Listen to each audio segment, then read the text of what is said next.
Chapter 317, Fighting Over a Heaven-Tier Battle Skill. It doesn't matter what doors are blocking our way, I'll smash them apart. De Feng strode forward and immediately struck the door fiercely with his fist. With a muffled sound, the stone door continued to tower over everyone else with only some dust being shaken down. At this sight, everyone was astounded. Even De Feng had been stunned for a moment before muttering to himself, "Is this really a stone door?"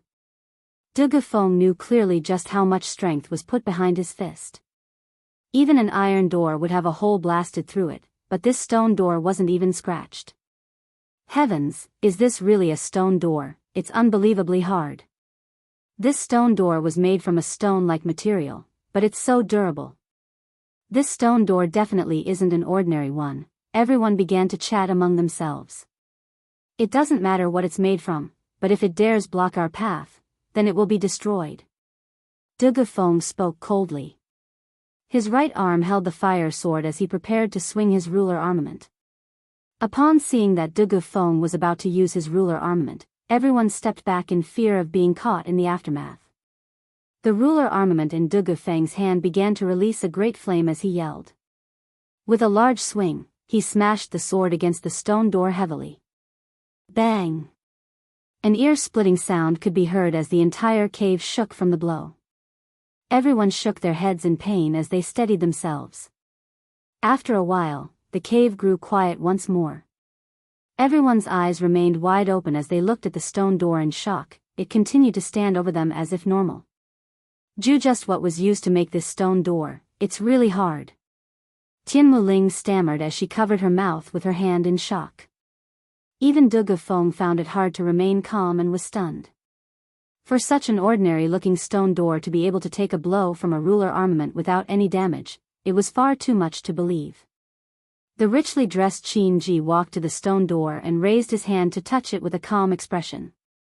Breaking open this door will allow us entry into the Immortal's cave. Let us have all of those with a ruler armament strike at it at the same time. I doubt this door will be able to withstand the might of 6 ruler armaments. That's right, this is the best course of action. Jiedo Wukong spoke. Ha ha ha, okay then, big brothers. If big brothers can do the heavy work, this little girl will help out from the side. Whether or not this stone door breaks is all on you. The girl spoke with charm as she smiled at everyone. Then stepping toward Jian Chen, she looked at him with a loving smile. Brother Jian Chen, do you want to give it a try? Jian Chen shook his head with a bitter smile. This one has no ruler armament, so my attack would be tremendously weak. The area isn't that wide either, so it wouldn't be able to hold that many people standing side by side.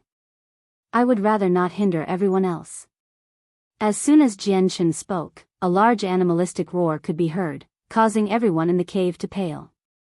That's the amethyst thunder lion and the sounds of footsteps. God damn it, they dared to come running here. They're bringing the lion over. Everyone, let's act quick. Qin Ji yelled. Without any hesitation, De Feng, Jiedo Wukong, Shi Xiangran, Qin Ji and Tian Muling all stood in front of the stone door. With their ruler armaments out, they each prepared to strike. Then, suddenly, a transparent barrier suddenly appeared and covered the people inside. This caused Jian Chen to be shocked. He hadn't thought that these people with ruler armaments would have a barrier from a saint ruler around them. Abruptly turning around to look at the yellow-clothed girl, he could see her standing 10 meters away with her bowstring pulled back completely. The only difference was that there was no barrier protecting her, but Jian Chen didn't know whether or not she didn't have a saint ruler helping her or she just wasn't using it. At that moment, aside from the 6 ruler armament users, everyone drew back quickly. The energy feedback from 6 ruler armaments was enough to cause harm to any Earth Saint Master. Attack! With one command, all 6 ruler armament users struck out. An arrow flew ahead of the other attacks and collided into the stone door along with the fist-sized seal of Treasure Mountain, while the others smashed against the door in coordination. Bang! A loud sound could be heard as a large shockwave of energy exploded outward at an alarming speed, washing over everyone while the cave itself began to shake almost as if it was on the verge of collapsing in on itself. Jian Shen and the other Earth Saint Masters stuck close to the walls of the cave as a way to keep themselves rooted to the ground. At the same time, they used their Saint Force to enforce their bodies as a secondary form of defense. Half a breath later, the shockwave receded to a calm as the 6 ruler armament users each were dragged back 10 meters. The barriers had protected them from any harm while only the yellow-clothed girl was quite pale in the face. Upon looking at the stone door, there were several cracks, but it was still not broken. Everyone let out a shocked gasp. The stone door was far stronger than what anyone had imagined. They didn't think that even 6 ruler armaments wouldn't be enough for them to shatter a stone door. What everyone could rejoice about was the durability of the Immortal's cave. Even after such a heavy blow, it still had not collapsed. Again. Jiedo Wukong yelled out. Immediately, the 6 people struck out once more for another terrifying unified attack that was stronger than the one before. Another explosive sound could be heard as stone pieces could be seen flying about and the cave echoed with the sound. After the second strike, the unbelievably strong stone door had finally been shattered. Even after the stone doors shattered, De Gufeng, Jiedo Wukong, Shi Xiangran, Qin Ji, and Tian Muling didn't care for the aftermath of the explosion and all charged past the gates. Each one of them were protected by their barriers and weren't worried about being damaged by anything. Sensing their movements, Jian Chen's eyes flashed in recognition. Immediately charging straight toward the doorway, against the energy wave, Jian Chen twisted and turned in a struggle to get past. Finally, he was able to break free of the energy wave and follow the 5 through the opening. Beyond the stone gates was an empty space where none of the energy from the earlier strike could reach. Placed right on top of a high platform was a dark-colored wooden box. On the outside, it looked quite ordinary and didn't seem to be anything special. Seeing this box, De Gufeng, Shi Xiangran, Jiedo Wukong, and Qin Ji all flew toward it without a moment of hesitation. A cyan-colored whip blew past them and in an instant, it had reached the platform and wrapped around the box before pulling it back. The 4 men instantly came to a compromise with each other and struck out at the box. Bang! As the box was smashed apart, a white leather book was sent flying into the air. As a result of the blast from the attack, the book continued to flap in the air as the pages.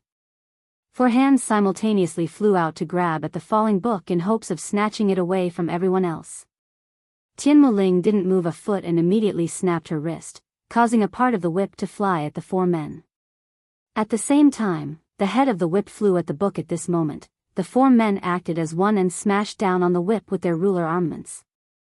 Although the whip was also a ruler armament, it wasn't able to withstand the might of 4 ruler armaments and was forced back down. The 4 men instantly arrived at the book and lashed out to grab it. Each hand latched onto a part of it and with a violent pull, each one tried to pull the book toward themselves.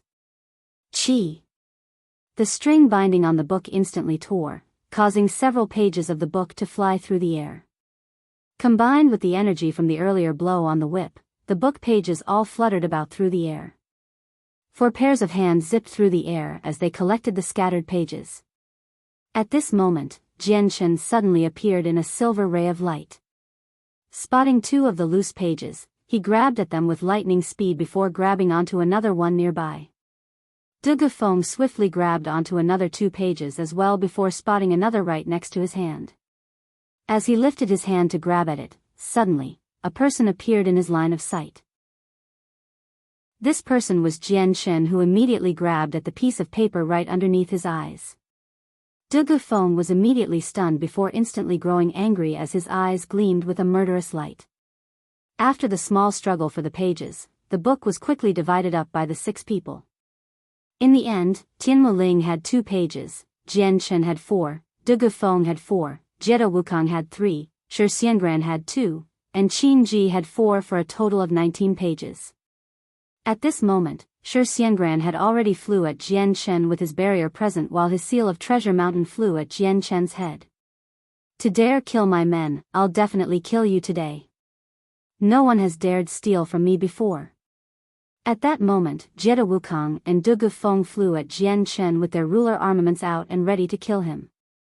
Qin Ji and Tian Muling had no plans on helping out either side. Although they had fought alongside Jian Chen, but their relationship with him wasn't anything special. Shi Xiangran was a hated enemy of Jian Chen, Jiedo Wukong had his comrade Zhigu die by Jian Chen's hand, and De Gufeng had a part of the battle skill taken away from right under his nose. Each person had a reason for fighting Jian Chen.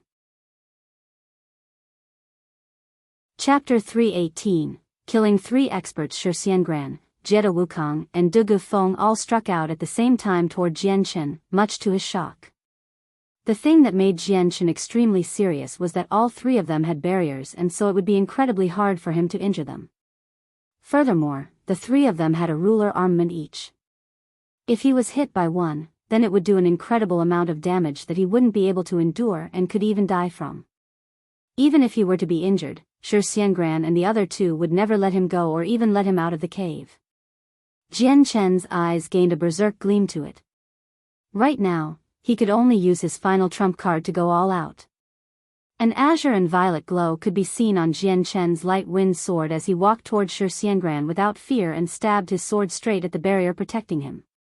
Right now, Jian Chen could only place all his hopes on the azure and violet sword chi. Success or failure, it was all reliant on the sword chi since it was the strongest attack he could use. Seeing Jian Chen take the initiative to charge, Shi Xiangran revealed a happy smile on his face.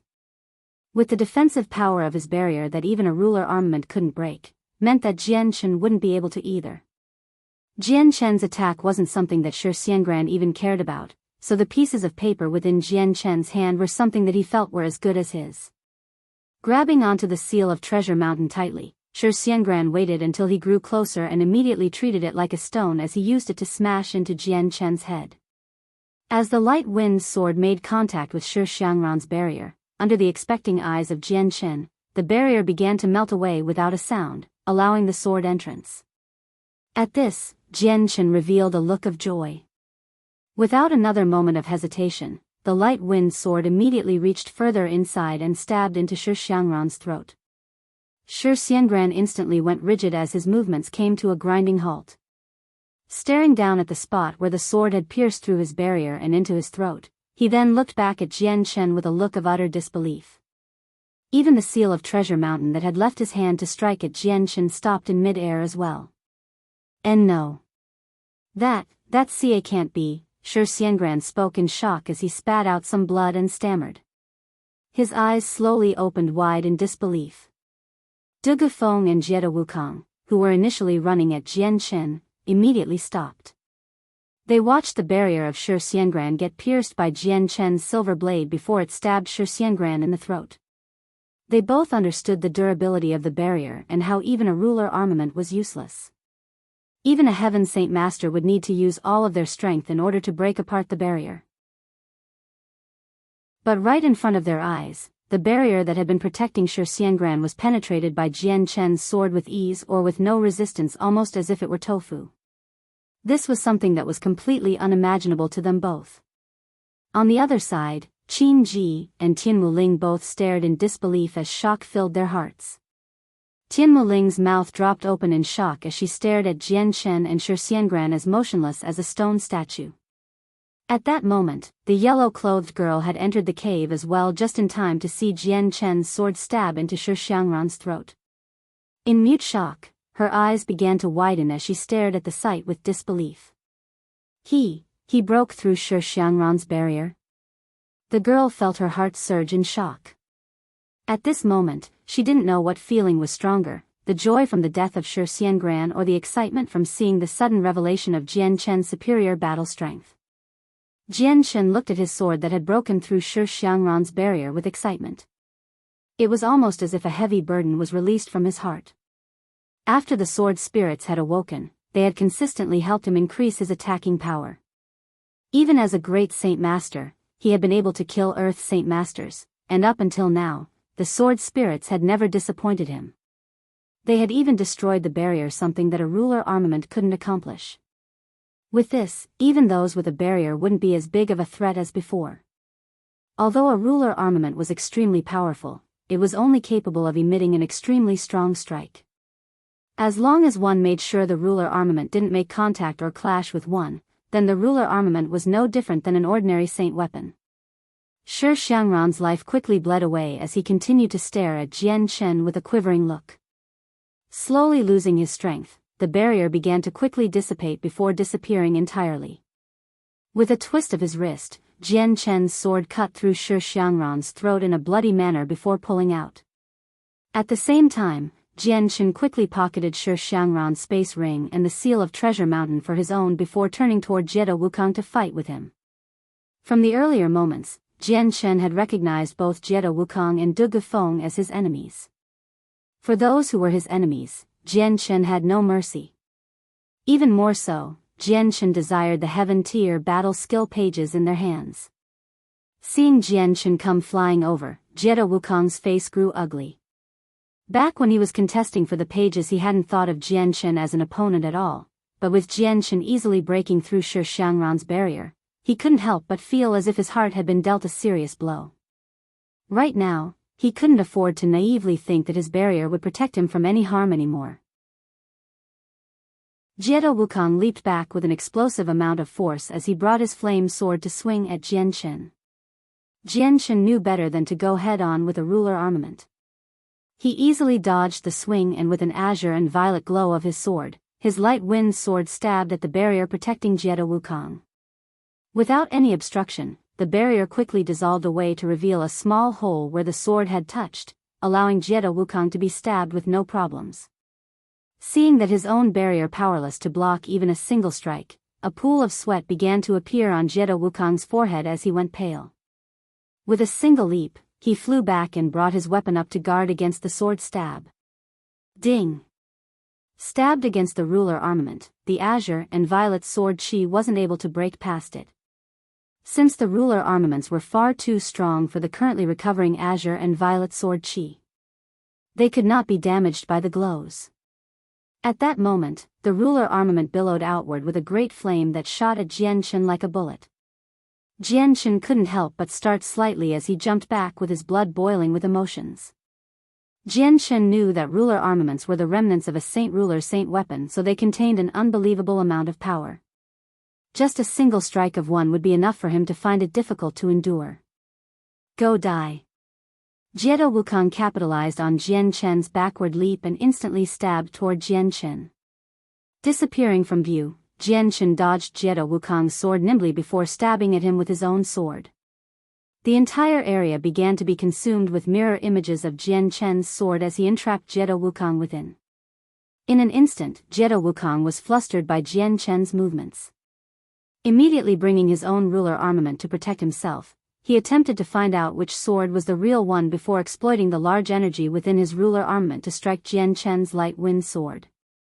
Just as Jiedo Wukong was about to go through the motions of his strike, he immediately came to a stop midway through his dance only to see that Jian Chen had somehow made his way behind him.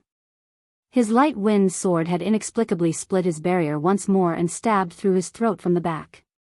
Once more, this caused everyone to stare wide-eyed in amazement. No one could have imagined that Jian Chen would be able to kill Shi Xiangran in a single moment even with his barrier, and then going on to kill Jiedo Wukong in the next moment. Du Gufeng's face had already turned unsightly at this. He quickly moved to run toward the entrance of the cave with the speed of a bullet. He knew that he had offended Jian Chen already and wanted to escape from a difficult battle at all costs. With the superior strength that Jian Chen had just revealed, he knew he had no chance of winning.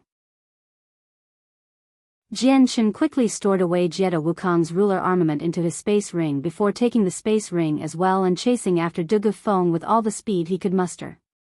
If Du Gufeng were to escape, then Jian Chen would lose all chances of being able to learn the Heaven-tier battle skill. Sensing that Jian Chen was chasing after him, the escaping Du Gufeng cried out, "Help me block him." Immediately, 4 men came up to obstruct Jian Chen's path with an incredible amount of aura leaking out of them. Included among the group was the purple-robed man. Jian Chen's eyes flashed with a large killing intent as he slashed at the 4 men with his azure and violet sword chi-enhanced sword. The 4 men didn't know how strong the azure and violet sword chi was, so they brought up their swords to block it. Ding ding ding ding. Following the sounds of metal hitting metal, the light wind sword immediately smashed against their swords before each one of them suddenly gained a new finger-sized chip on their blades. With their saint weapons damaged, each one of the 4 men immediately felt the pain and cried out before turning pale. Taking advantage of their pain, Jian Chen went after their lives. Jian Chen was impatient to chase after Dugu Feng, so he acted quickly and full-heartedly. A first cycle Earth Saint Master was easily manageable for him to kill. With a flash of silver, the light wind sword stabbed out 4 times.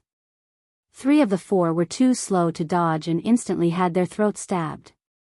Only the purple-robed man was able to use his saint weapon to block the strike at the last moment, causing his sword to earn another jagged mark. Now that his saint weapon had been struck twice, the middle-aged man began to spit out some blood as he looked at Jian Chen in shock. Jian Chen's light wind sword struck out in succession as he fully suppressed the man's movements. Against his attacks, the man was unable to do anything but dodge, since he knew that Jian Chen was capable of striking and damaging his saint weapon.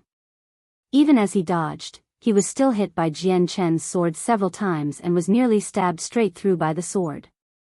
In the end, he too was killed, which allowed Jian Chen to continue chasing after Dugu Feng without hesitation. Chapter 319, Return of Ming Dong. All the men crowded in the passageway hurriedly shot out of the way for Jian Chen. The struggle for the Heaven-tier battle skill had only been a few moments, and no one outside of the cave had any idea what had happened inside. At this moment, they could only watch in confusion as Jian Chen chased down Dugu Feng. Wasn't everything going fine earlier? How could they suddenly start fighting? And the bigger question was, just when had Jian Chen's strength become so amazing? Jian Chen chased Dugu Feng through the passageway of the cave for some time.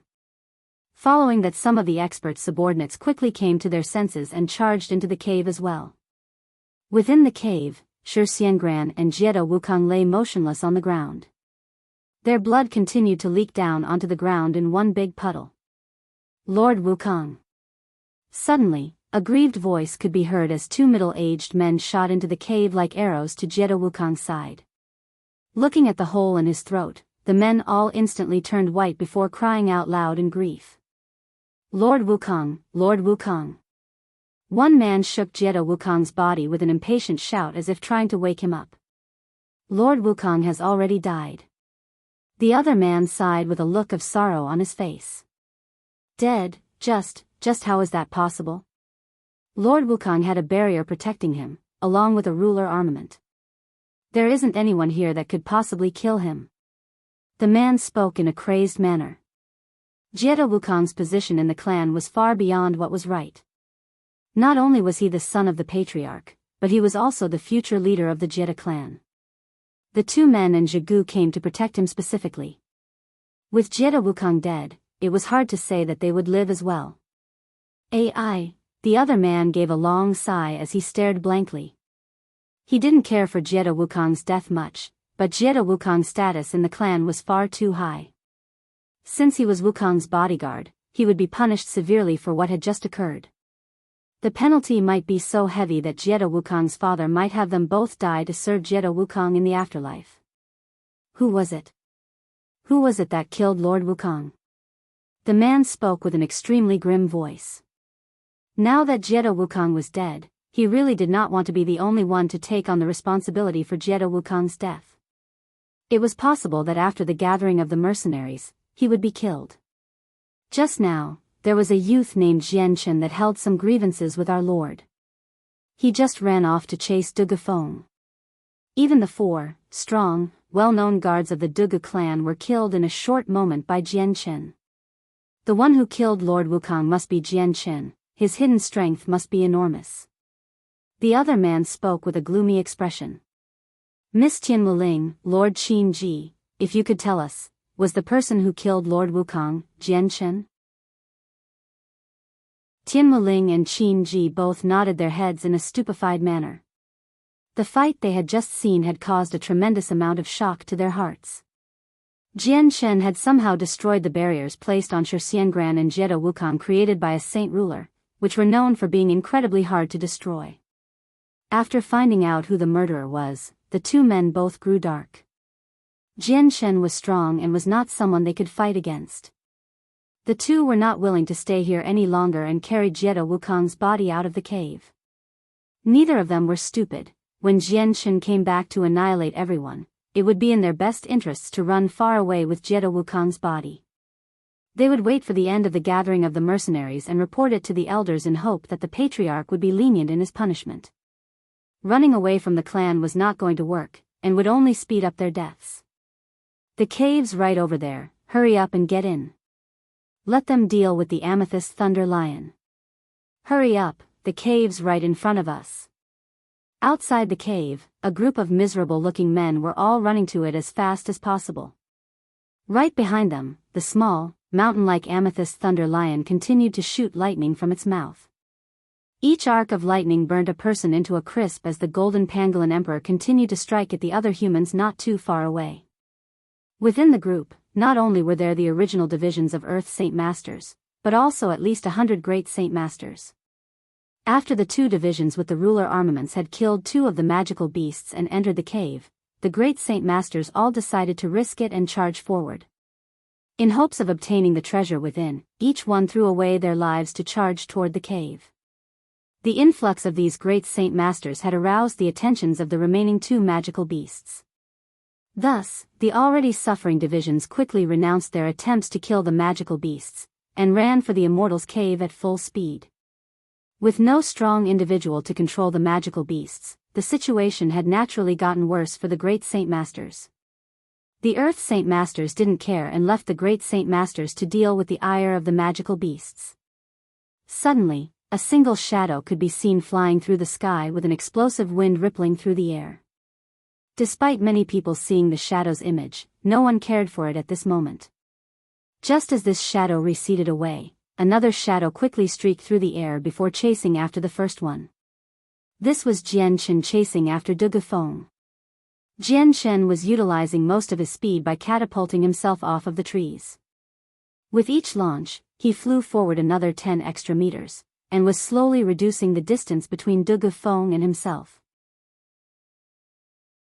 Sensing that Jianchen was still chasing him, De Gufeng's face grew startled as he thought to himself, could Fifth Uncle and the other 3 men have been killed by Jianchen? No. There's no way. Fifth Uncle was at the 5th cycle Earth Saint Master, there's no way for him to be killed by Jianchen that quickly. There was disbelief as that thought went through his mind. He knew that Jianchen's strength was far higher than what he had thought if he could disregard the barriers on both Shixiangran and Jiedo Wukong.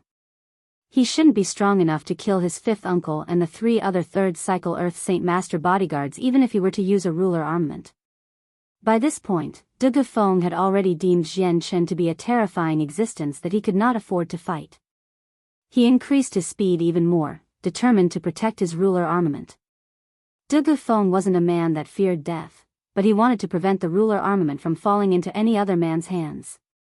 Thus, he could only run away. The ruler armament was something every clan would pay a heavy price for, and would tremendously impact the clan's power and influence. De Gufeng absolutely could not allow his ruler armament to fall into someone else's hands. Otherwise, his clan would be condemned to a lifetime of shame that could not be recovered from. The 2 men's speed slowly increased to the maximum. 10 kilometers had been traveled in a short amount of time. Running past the forest, they reached a clearing. Right now, Jianchen had closed the distance to De Gufeng. By now, there was only a single kilometer separating the two. Even though De Gufeng wasn't a wind attribute, his running speed was still quite superior to most, so even Jianchen had to exert a lot of energy to chase after him. At this moment, 10 kilometers away from Jianchen, a black-robed youth with hair that reached down to his waist was quickly running toward a forest. This youth looked to be around 27 or 28-year-old, and had a firm look on his face. I've heard that the cave of a previous cultivator was around here and contains a heaven-tier battle skill. People even say that the 5 experts were all gathered there as well. Bah, I should go take a look myself, hopefully I'll be able to find him. The black-robed youth muttered to himself. Just then, the black-robed youth saw 2 figures appear a few kilometers away from him, quickly charging over in his direction. Seeing the 2 people, the youth revealed a look of disdain as he muttered, another 2 men rushing to their deaths. I hope they're not too weak, I want to test out my strength. With that, the youth examined the 2, but the moment he saw their faces, a look of shock overtook it. Are my eyes going bad? This is too much of a coincidence. The black-robed youth spoke as he kneaded his eyes gently. With a closer look, he concentrated on the two men before smiling widely and charging straight at them. Friend, hold off the man behind me and the Dugu clan will reward you handsomely. Dugu Feng had already thrown away his face and reputation for the sake of preserving the ruler armament. While he knew that he was not an opponent for Jian Chen, he would much rather fight Jian Chen to the death than try to flee. For the sake of the ruler armament, he could not choose this option. Hearing Dugu Feng's words, the black-robed youth was stunned for a moment before he smiled meaningfully. With a simple movement, a wind attribute Saint Force could be seen as it covered the youth's body. Like an arrow, he flew toward Dugu Feng and Jian Chen with a faster speed than before. The black-robed youth's speed was almost inconceivable. In a moment he had traveled several kilometers, causing both Jian Chen and Dugu Feng to be shocked. The moment Jian Chen saw the youth's face, he went still as a surge of emotion swelled up in him. Dugu Feng was shocked for a moment before becoming happy. He didn't think that his luck would be good enough to meet such a strong person. With his fast speed, even if he wasn't able to defeat Jian Chen, he would at the very least keep him occupied. Friend, help me hold up the man behind me and the Dugu clan will reward you. Dugu Feng spoke once more with a relaxed voice. The youth revealed a strange smile, but he did not respond to Dugu Feng. Bringing out his cyan-colored longsword, he quickly slashed at Dugu Feng with an alarming speed. Bringing up his ruler armament to defend himself, Dugu Feng quickly protected himself. The youth staggered back a few steps as his feet dragged across the ground. What was more shocking was that the ruler armament-wielding Dugu Feng had also been forced back 3 steps by the ordinary-looking sword of the youth. Friend, what is the meaning of this?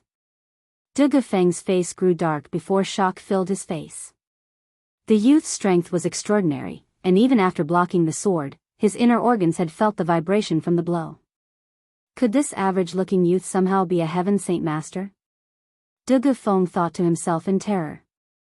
The youth recollected himself before looking at the sword in Dugu Feng's hands with some surprise before cursing out loud, "Fuck," so it was a ruler armament.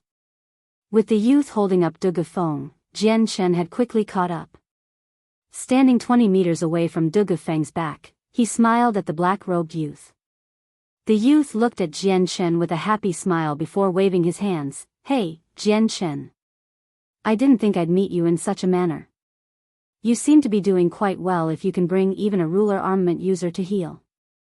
Jian Chen revealed a happy smile on his face. "Ming Dong, it's been almost a year since we last saw each other. I barely recognized you." This one youth was unexpectedly Ming Dong, who had stayed in the Midair Shrine. Nearly a year had passed, but his strength had undergone an earth-shattering transformation.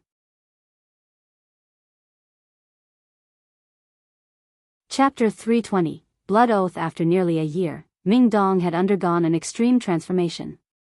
Right now, with Ming Dong standing calmly right there, he was exuding a mountainous aura that seemed almost boundless. From head to toe, the aura he was exuding was what a strong individual would display. It was as if he had experienced many different life and death battles and had become a hardened soldier. Unconsciously, he was radiating killing intent that was unlike anything else and made everyone around feel as if their hearts were being pressured by it. Ming Dong, right now, was almost as if he were a completely different person than the one from a year ago. Jian Chen couldn't help but feel some doubt. Was this black-robed youth in front of him the Ming Dong he knew? Ming Dong laughed with an excited look on his face. "Jian Chen, I was getting worried about where I should go to find you. I didn't think that I'd be able to find you so fast. This must be what the heavens have decreed, or that we were just destined to see each other."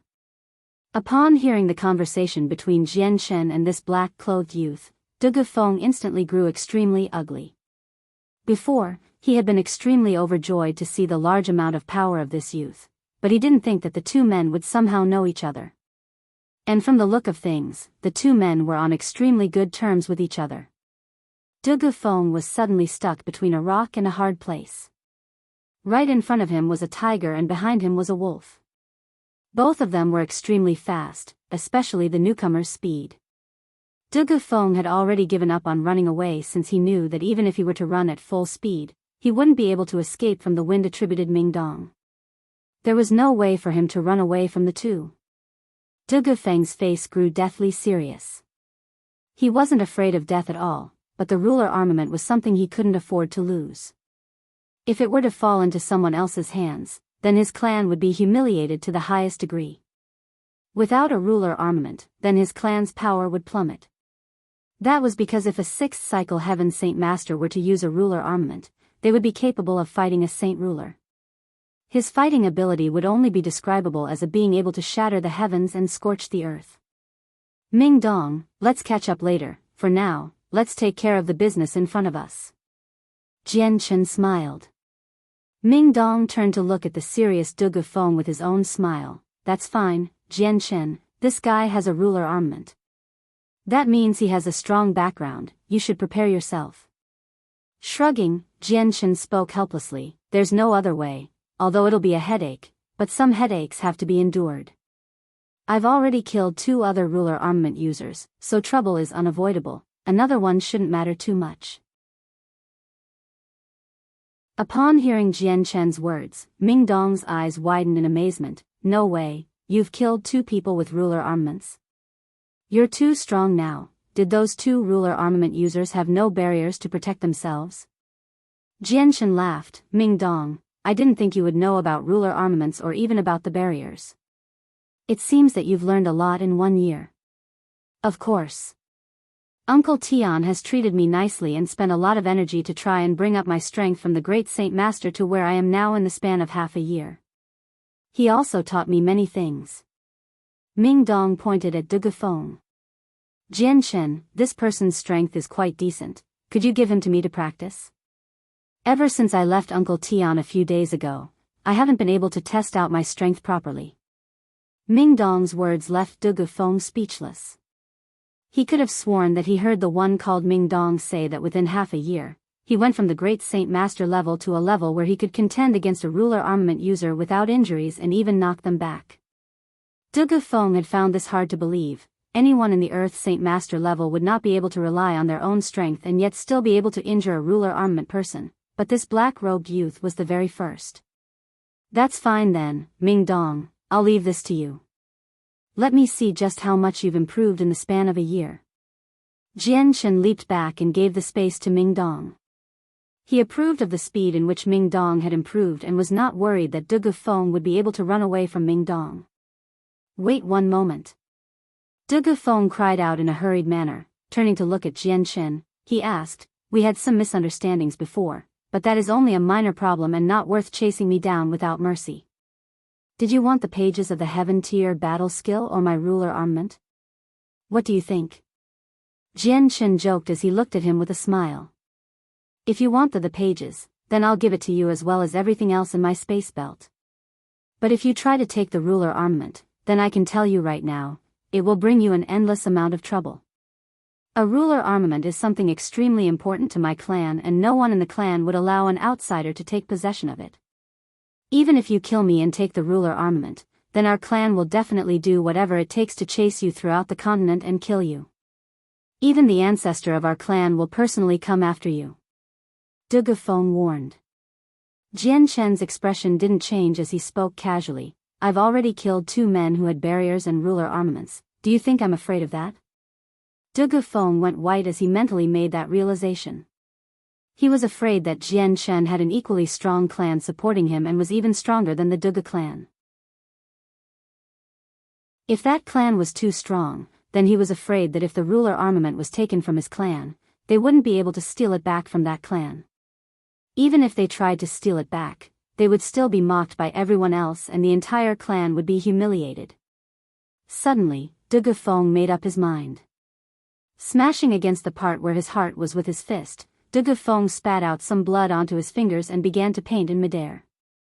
His fingers gently moved through the air as he began to draw a strange type of image. With each stroke, a blood-colored trace could be seen still before it all finally became a bloody pattern. Jian Chen looked at Dugu Feng with confusion at what he was doing. Whatever this strange thing was, this was the very first time he had heard or seen such a thing. Ming Dong walked over from Dugufeng's back and watched in amazement at the bloody pattern and a look of utter disbelief. Jianchen, I, Dugufeng, make a blood oath to you today. If you allow me to return the ruler armament to my clan, Dugufeng will see you as my king. Wherever you go, I will follow, whatever order you command, I will strive to accomplish to my dying breath.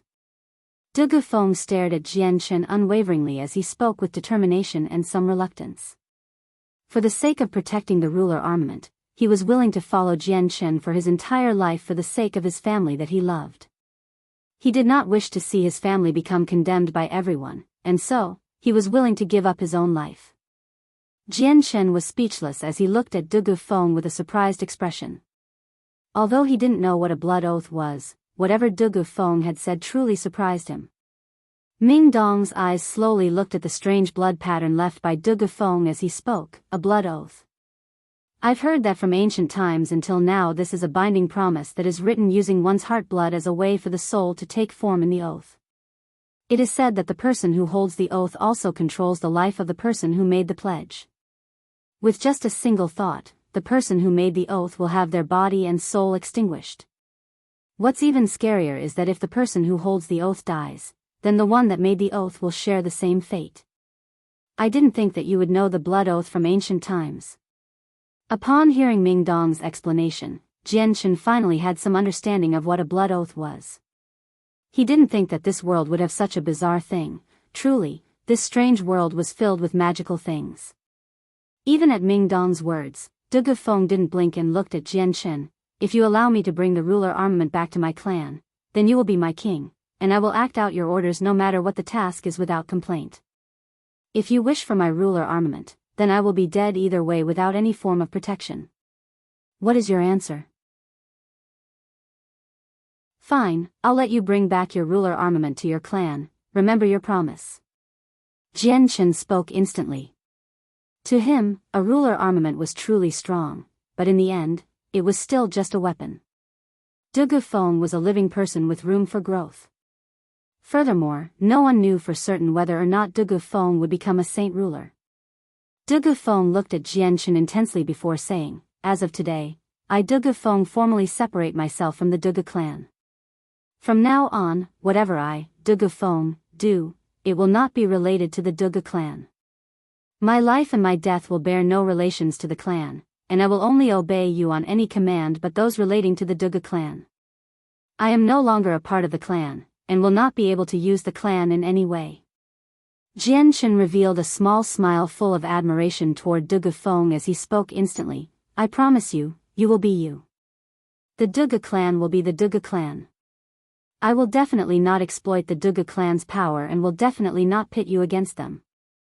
I won't force the secrets of the Dugu clan from you either. As long as you are willing, then that is enough for me. Fine, from here on out, I, Dugufeng, will serve you as my king. As long as you don't try to bring harm to my clan, then please accept my blood oath. Dugufeng spoke with a refreshed tone. Chapter 321, Intact Heaven Tier Battle Skill, 1. Jianchen looked at the floating blood pattern that Dugufeng had drawn and spoke, Dugufeng, you are a true man. I, Jianchen, admire you. This blood oath is not something I want. I have no desire to control your life, but the things you promised to do I am still waiting on. Hearing this, Dugufeng was stunned. Looking at Jianchen in disbelief, he said, do you really trust me? Are you not afraid of me going back on my word? That's right. I believe in a person of your character. Of course, if you are a person that goes back on your word, then I can only blame myself for being blind. Jianchen spoke with no hesitation as if he fully trusted Dugufeng's words. Despite the fact Jianchen could control Dugufeng's life with the blood oath, Jianchen didn't need a person of empty strength. He needed a true comrade, someone with flesh and blood with his own spirit and self-thought. Self-independency was the only way to reveal Dugufeng's true potential. Although accepting the blood oath would allow Jianchen to be able to sleep worry-free without fear of being betrayed, Dugufeng would become nothing more than a soulless person. This would bear no major change on Dugufeng's power, but in the end, Jianchen would never hold Dugufeng's true loyalty. De Gufeng stared at Jian Chen in a daze, full of disbelief. At this moment, he was looking at Jian Chen in a whole new light, from a stranger to a comrade that he had fought and lived through multiple battles with, thus emotions began to fill up in his eyes. De Gufeng's fists unconsciously began to tighten as he stared at the handsome and younger Jian Chen before speaking. You needn't worry then. I, De Gufeng, am not a person that goes back on his word. When I return the ruler armament to my clan, then I will immediately come back to fulfill my promise. Jian Chen nodded his head with a smile. The matter between him and De Gufeng seemed to have been settled in a way that Jian Chen had not expected. He now had De Gufeng's loyalty, so Jian Chen was happy. Ming Dong's strength had also made leaps and bounds, and with the addition of the equally strong De Gufeng, it could be said that the Flame Mercenaries made another promotion in strength. With this expansion in strength, the amount of power Jian Chen was controlling now was on a larger scale. De Gufeng, you should continue to participate in the gathering of the mercenaries. With your strength, you should be able to make a name for yourself and make it within the top 10. The rewards are extraordinarily rich. This is not an opportunity that should be missed. Jian Chen spoke. De Gufeng nodded his head. Fine, after the gathering of the mercenaries are over, everything I earn will be given to you. I am no longer from the Dugu clan, so my achievements will be unrelated to them. Jian Chen shook his head. That won't be necessary. As long as you make the achievements yourself, then the reward is yours. De Gufeng, Jian Chen, admire you as a true man. In the future, you will be a brother to us all. I hope that everyone can be honest with each other and that we can work together. Hearing his words, De Gufeng began to feel emotional as his voice began to tremble while he spoke. Fine, I will be your comrade and will not permit anyone to do anything to cause harm to us. Otherwise, anyone that tries will not escape from me. De Gufeng spoke heroically. From this moment, the proud heart of De Gufeng had finally been influenced completely by Jian Chen. I didn't think we'd earn one more friend from this. De Gufeng, I am called Ming Dong, you can just call me by that. The previous offenses I may have spoken, please do not take offense to them. I, Ming Dong, truly wish to apologize for this. Ming Dong too admired De Gufeng's character and smiled at him with a refreshed look. De Gufeng couldn't help but have a small smile on his face as he clasped a hand on Ming Dong's shoulder. Then I'll be calling you Ming Dong in the future. Today has been a lucky day for me to be able to come across two outstanding geniuses and become their comrade. You two are even younger than me, but you two are inversely stronger than me. Especially you, Ming Dong, with your own strength, you were able to receive a blow from my ruler armament and even caused me to be sent back. Could you be a Heaven Saint Master? Ming Dong laughed loudly. It's not that extreme, I am only at the peak 6th cycle Earth Saint Master level. Although there is only one more step until the Heaven Saint Master realm, this step will still take me another 3 years at the least to cross. What, your strength has already reached the peak 6th cycle Earth Saint Master level? As soon as Ming Dong finished talking, Jian Chen spoke in surprise as his eyes widened in disbelief. In less than a year, Ming Dong had gone from a great Saint Master to a peak 6th cycle Earth Saint Master. This was a frightening pace that even the words, lightning quick, wouldn't be able to describe. That was because to become an Earth Saint Master, an unbelievable amount of energy was needed to make the breakthrough. The amount of energy, however, to become a 6th cycle Earth Saint Master was immeasurable. Yet, Ming Dong had somehow managed to pull off the impossible within the span of a single year. Even Jian Chen at the moment was only a 1st cycle Earth Saint Master. De Gufeng regarded Ming Dong's strength with astonishment. He didn't think that Ming Dong was anywhere past the age of 28. This was younger than he was by 2 years, but the gap in strength between the two was vast. For him to be one step away from the Heaven Saint Master level, this type of achievement made the heaven-sent genius De Gufeng feel eclipsed. Seeing the look on Jian Chen's face, Ming Dong laughed as he enjoyed the expression. Jian Chen, you shouldn't look so surprised. For the sake of improving my strength, Uncle Tian expended a lot of his energy and used an unmeasurable amount of heavenly treasures to improve my strength. Originally, Uncle Tian had planned on raising my strength to the Heaven Saint Master realm. Unfortunately, with my current foundation, if I were to become a Heaven Saint Master, then my foundation would be shattered. For the sake of my future cultivation path, he forced my strength to hover around the peak 6th cycle. Then, with his absolute strength, he confined my energy within my body and told me to not try and make the breakthrough for 3 years. Hearing this, Dugufeng felt shock in his heart before asking, Ming Dong, your Uncle Tian is quite amazing. He must be a saint ruler at the very least. Ming Dong's mouth raised up by a small amount as he smiled. My Uncle Tian is extraordinarily strong. However strong he is, I don't know, but I did hear that 5,000 years ago, Uncle Tian was a saint ruler. What? 5,000 years ago he was a saint ruler. Dugufeng's face lost color as his eyes grew so wide, they were in danger of falling to the ground. He was that shocked. What, Dugufeng, is there something wrong? Ming Dong had a crafty smile on his face as he pretended to be confused. And no. There's nothing. Dugufeng spoke out in a rush as his forehead began to collect sweat drops. His face grew white as he spoke. This was the first time since Jianchen came by that he had lost his composure. It seems Dugufeng most likely knows something, otherwise, he would not be shocked to such a degree to hear about a 5,000-year-old saint ruler. Jianchen thought to himself as he observed him.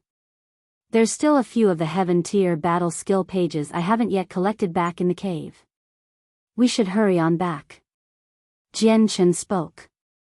After that, the 3 men quickly dashed toward the cave as Jianchen began to worry about the few pages left in Qin Ji and Tin Wuling's hands. Thus, their speed wasn't slow at all. Not too long after, the 3 men quickly came near the area of the cave. As the 3 men approached the area where everyone fought the 4 magical beasts, a loud roar could be heard from farther away before the blood-soaked and furious Amethyst Thunder Lion came charging at the 3.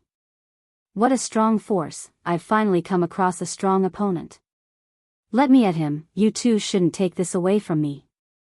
Ming Dong stared at the Amethyst Thunder Lion and charged at it with his own saint weapon. Ming Dong, after you're done with the Amethyst Thunder Lion, come meet up with us in the cave. We'll be heading in first. Jianchen spoke to Ming Dong as he charged. Right now Ming Dong's strength was already strong enough to knock back a ruler armament user without harm. He would be able to deal with the heavily injured Amethyst Thunder Lion with ease. Got it.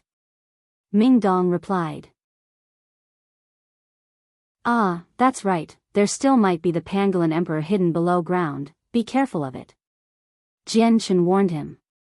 Afterward, Jianchen and Dugufeng swiftly arrived nearby the cave where they saw a large amount of men gathered outside who were cursing loudly. For what reason are you blocking us from entering? This cave isn't yours. That's right, you all are too arrogant. This Immortal's cave isn't yours, just what right do you have to seize it for yourselves? Don't think that just because you have the strength to monopolize the cave that we won't be able to enter. If we all unite, we will be able to make a break into the cave. Hurry up and get out of the way for us. Although our strengths aren't equal to yours, we are not afraid of you. From far away, Dugufeng and Jianchen could hear the sounds of curses as everyone was blocked entry into the cave. Quickly, Jianchen and Dugufeng landed on the ground. Dugufeng then roared out loud to the crowd, whoever blocks our path should move aside.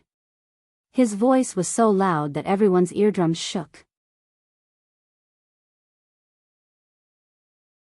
Chapter 322, Intact Heaven Tier Battle Skill, 2. As soon as Dugufeng yelled out loud, everyone grew quiet as they bit back their anger for the ones blocking the cave. Dugu's commotion had instantly earned their new ire and immediately, everyone began to curse at him. Fuck, who dares shout so loud? Are they waiting for death? Who's yelling out so fucking loud? Come out. Fucking hell, such arrogance. Hurry up and come out. If you wish to die, allow brother here to show you the road. Suddenly, after the men shouted their curses, they turned around to look at the flame sword-wielding Dugufeng and the white-robed Jianchen. Immediately, all the cursing stopped as their faces registered shock while the few that cursed at them immediately paled. In a split moment, the entire place went quiet. Right in front of them was Du Gufeng of the 5 experts and an incredibly strong individual, Jian Chen. Not a single person there dared to even breathe loudly. Whoever was just cursing at us, step on out immediately. Du Gufeng barked out loud with a serious expression. Not a single person made a sound, and not a single person moved. Everyone stood there silently as those who cursed at them felt their hearts beat crazily. At the same time, everyone began to make way for the two. Du Gufeng looked at everyone slowly, evidently not willing to let those bastards who cursed at them go. It's fine, there's no need to bother about something like this. Our first priority are those pages. Jian Chen spoke to Du Gufeng before quickly running past the crowd and toward the cave's interior. Du Gufeng sneered at everyone but followed Jian Chen straight away without another word. Right in front of the cave stood several men which included Senioran and Yunzheng. In total, there were 8 men guarding the place that were pushing back several hundred men. 4 of the other men were from Qin Ji's group while the last 2 were from Tianmuling. Jian Chen, you're finally back. Hurry up and enter or else the items will all be taken by them. Senioran wailed in an impatient manner. Senioran, who told you two to guard this place? Jian Chen spoke in bafflement toward Yunzheng and Senioran. It was all because of that girl named Tianmuling. Thanks to her coaxing, she had Yunzheng and I brought over here to stand guard, leaving the 3 of them inside still. Senior An's face revealed a sour expression, showing that he was evidently not there by free will. Jian Chen slapped Senior An's shoulder with a stern face. You two keep guard here. Be assured, as long as there is a prophet, Jian Chen won't forget about you two. That's fine, Jian Chen, you don't need to say such words to me. Hurry up and go otherwise all of the items will be taken and we'll be stuck with a deficit. Senioran said. Without another word and under everyone's watchful eye, he and Du Gufeng quickly disappeared into the cave. Strange, wasn't he chasing after Du Gufeng a while ago? He even killed several of the Earth Saint Masters of the Dugu clan, but he just came back with Du Gufeng as if they had nothing between them in the first place. Right, that's awfully strange. Could Jian Chen and Du Gufeng have made some sort of secret agreement? I doubt it. Jian Chen has already killed several of the Dugu clansmen. With Du Gufeng's temper, there's no way they would have made a compromise. There has to be something we don't know. As for those men of Qin Ji's group, they began to whisper among each other. Walking into the cave, Jian Chen saw the 4 men he had killed from the Dugu clan. Instantly his face took on a forced smile. Previously, he hadn't thought that this matter with Du Gufeng would take on such a drastic change. Thus, when he fought against Du Gufeng's clansmen, he hadn't held back. With such an urgent matter at hand, Jian Chen wasn't lenient on them so he could chase Du Gufeng, otherwise, it would have been impossible for him to make it through in time. Right now, Jian Chen couldn't help but feel a headache come to him. In the current situation, it was quite difficult to explain to Du Gufeng what happened. After all, he and Du Gufeng had already laid down their arms and were friends now, not enemies. Du Gufeng naturally knew that the 4 Earth Saint Masters he had brought with him had all died by Jian Chen's hands. As if he knew what Jian Chen was thinking, he said, they are from the Dugu clan and have nothing to do with me. Furthermore, they were only members from the outside branch. 2 of them were actually disciples accepted into the Dugu clan and are not core members. They were conveniently younger than 50 years old, so my father hired them to be my bodyguards. Hearing Du Gufeng's words, Jian Chen let out a breath in relief. Du Gufeng had a small smile on his face. It seems my choice was quite smart.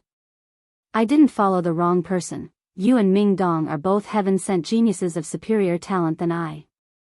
I believe that if I follow you too, I will definitely experience things far more spectacular than my own experiences. Perhaps. Jian Chen spoke vaguely. Afterward, the 2 men flew into the cave only to see Qin Ji, Tianmuling, and the yellow-clothed girl flying all over the place as if trying to find the treasure. Shi Xiangran's body lay in a faraway area with no one to care about while Jiedu Wukong's body had been carried away.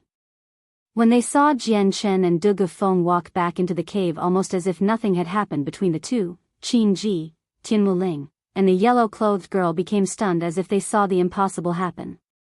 They were so shocked that they couldn't help but stop where they were. Jianchen, you too. Qin Ji was filled with confusion as he stared at Jianchen and De Gufeng. The two of them didn't look at all like they had been fighting.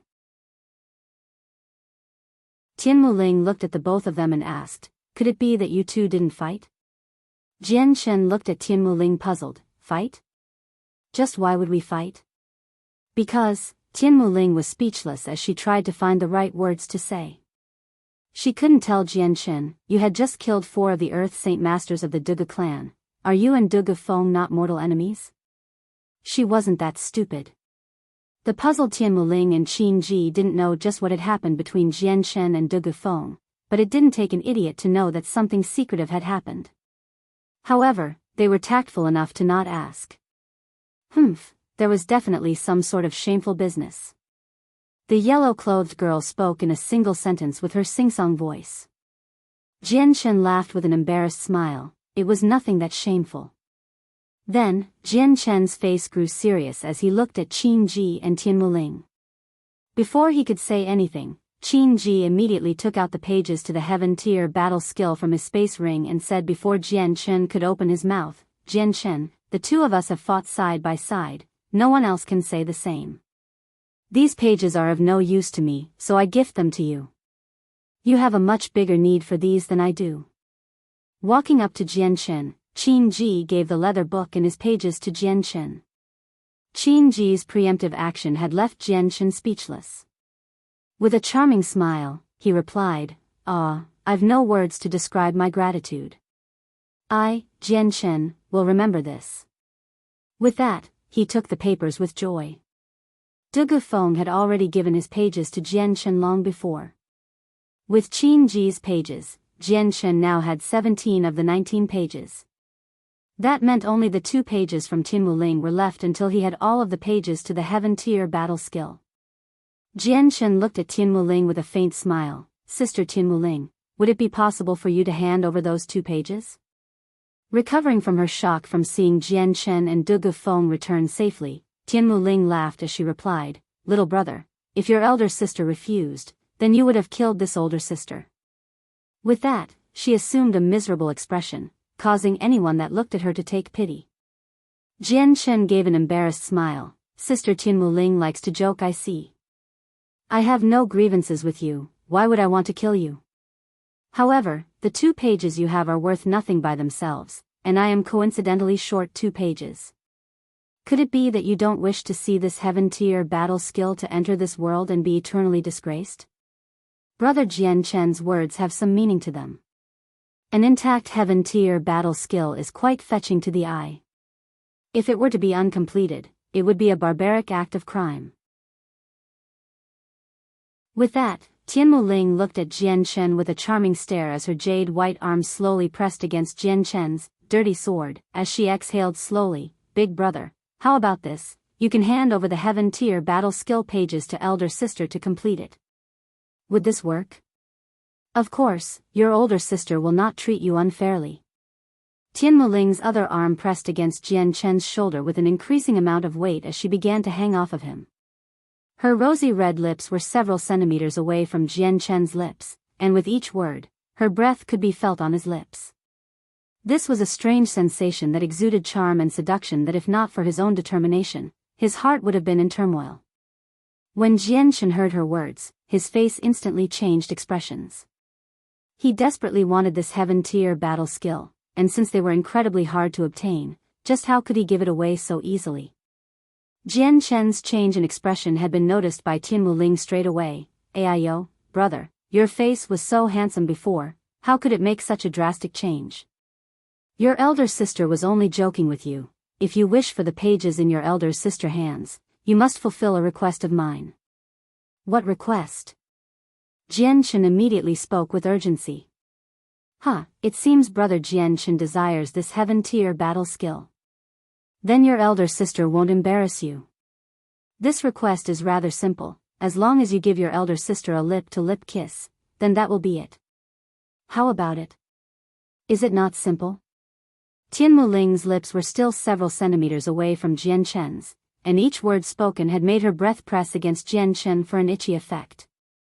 Upon hearing Tian Wuling's simple request, Jian Chen became speechless as a fine layer of sweat appeared on his face. Her words had been explicit, causing Jian Chen to grow red in embarrassment. Humph. Slut. Shameless. On the other side, the yellow-clothed girl stared at Tian Wuling in disgust as she gnashed her teeth together. When she had seen just how intimate Tian Wuling was to Jian Chen, she had all of a sudden felt an uncomfortable feeling well up inside of her for unknown reasons. Ha ha ha, I've almost forgotten about brother's lover over there. Look, your lover is beginning to get jealous. Tian Wuling laughed as she gave a charming wink to her, causing the other girl's chest to move up and down in anger before Tian Wuling spoke. You shouldn't speak such insane words. Tian Wuling was an expert at these types of affairs. The yellow-clothed girl was not an opponent for her. Forget it, I remember brother's words now. Little sister's temper isn't good, it's terrible. I won't tease you any more then, little brother. If you want the Heaven Tier battle skill pages, then take them. Your elder sister will give them to you. This type of joke isn't something your sister likes. Tian Wuling lifted herself off of Jian Chen's shoulder and took out the 2 remaining pages from her space belt. Then, with a sideways glance, she spoke to Jian Chen, little brother, don't forget, you owe me a kiss. Jian Chen hurriedly took the remaining 2 pages and quickly began to assemble all of the pages on the ground. As for Tian Wuling's last few words, he hadn't paid attention to them. The yellow-clothed girl stared furiously at Tian Wuling as if she wanted nothing more than to cut her up into 1,000 pieces. To face off against a person that would speak obscenities at a woman, it really annoyed her. This little girl is quite interesting. Tian Wuling looked away from her and muttered her own thoughts to herself with a small smile. Then, disregarding Jian Chen, she began to search the cave once more. Soon enough, Jian Chen had completely pieced together the 19 pages.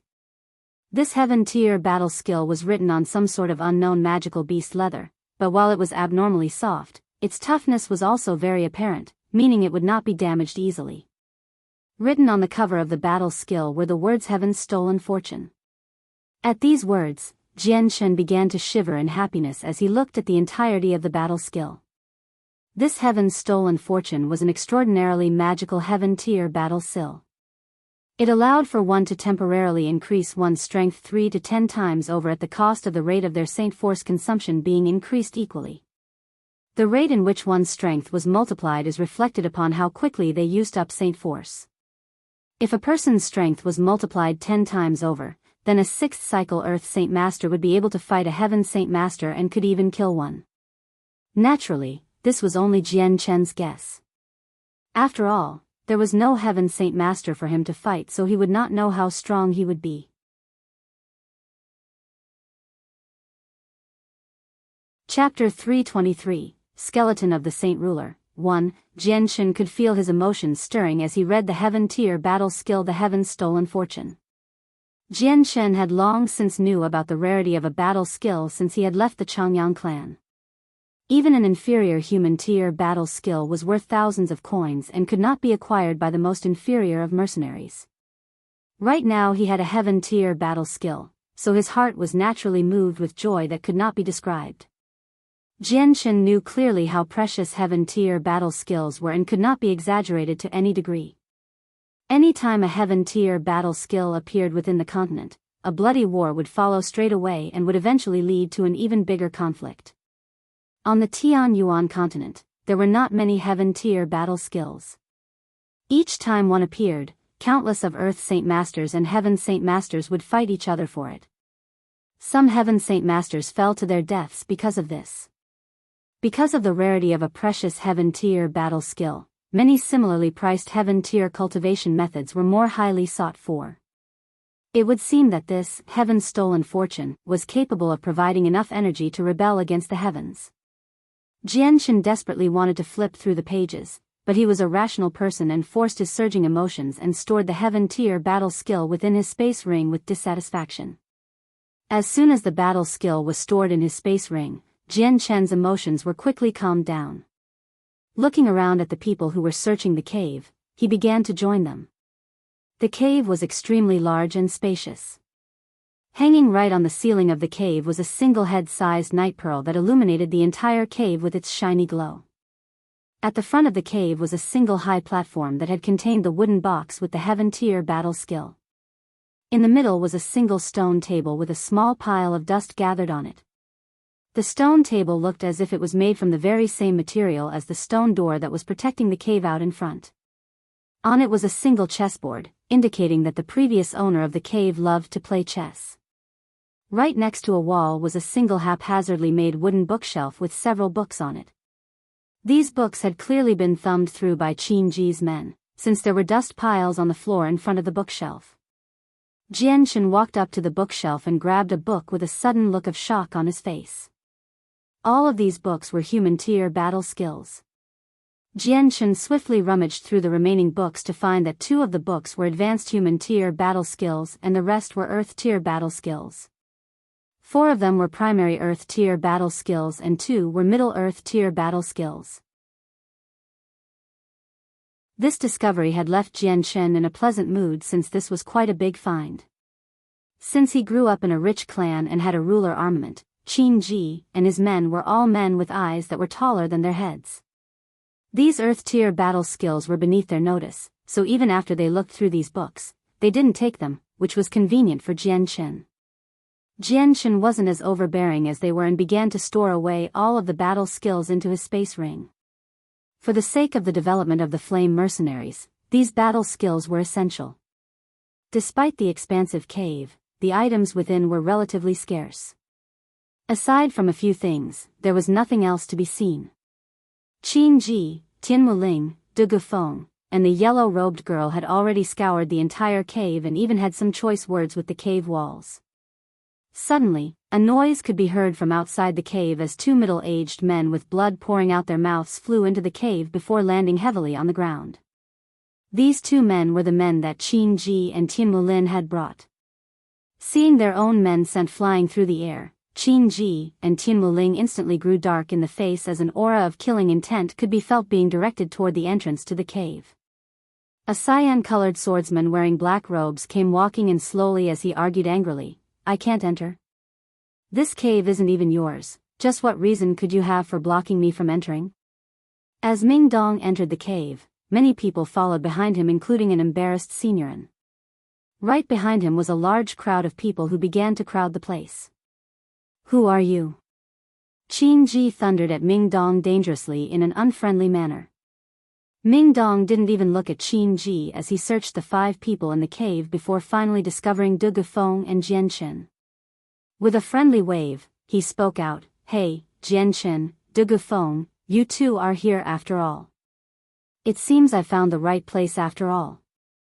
He spoke as he walked up to Jianshan and clasped onto Jianshan's shoulder as a sign of friendship. Seeing how Jianshan and Ming Dong were so close with each other, Tian Muling and Qin-ji's faces both slowly eased up. Despite this, they were still filled with dissatisfaction at Ming Dong.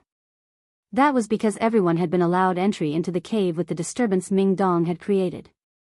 Jianshan forced a smile on his face as he looked at the people behind Ming Dong as he whispered, "Why did you bring so many people in here?" Hearing this, Ming Dong suddenly had an embarrassed look on his face as he laughed awkwardly. "Jianshan, were those guards outside the cave's entrance a part of this group? If I had known earlier, I wouldn't have been so rough." As he spoke, Ming Dong strolled over to where the stone table was and placed a leg on it.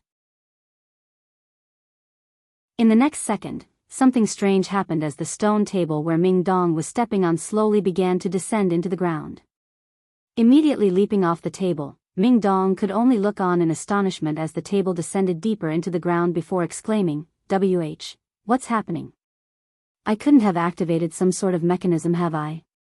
Even as Ming Dong spoke, the group of men in the cave all grew vigilant as they began to worry whether or not the mechanism that was activated would kill them. As the table descended into the ground, it was almost as if there was indeed a mechanism as Ming Dong had said. The cave began to shake as a muffled boom could be heard and a hidden stone door slowly started to rise up from the ground. "There must be a treasure inside, hurry up and enter before anyone else can.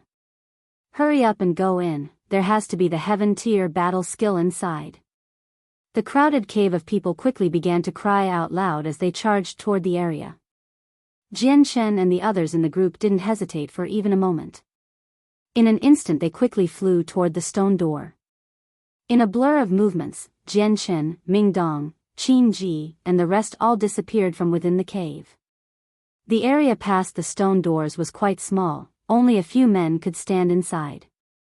There seemed to be a single person resting inside, and right above his head was a single fist-sized night pearl that seemed to endlessly pour out a ray of light that would never cease. As soon as several men entered this small cave, they immediately felt a tremendous amount of pressure coming at them from all angles.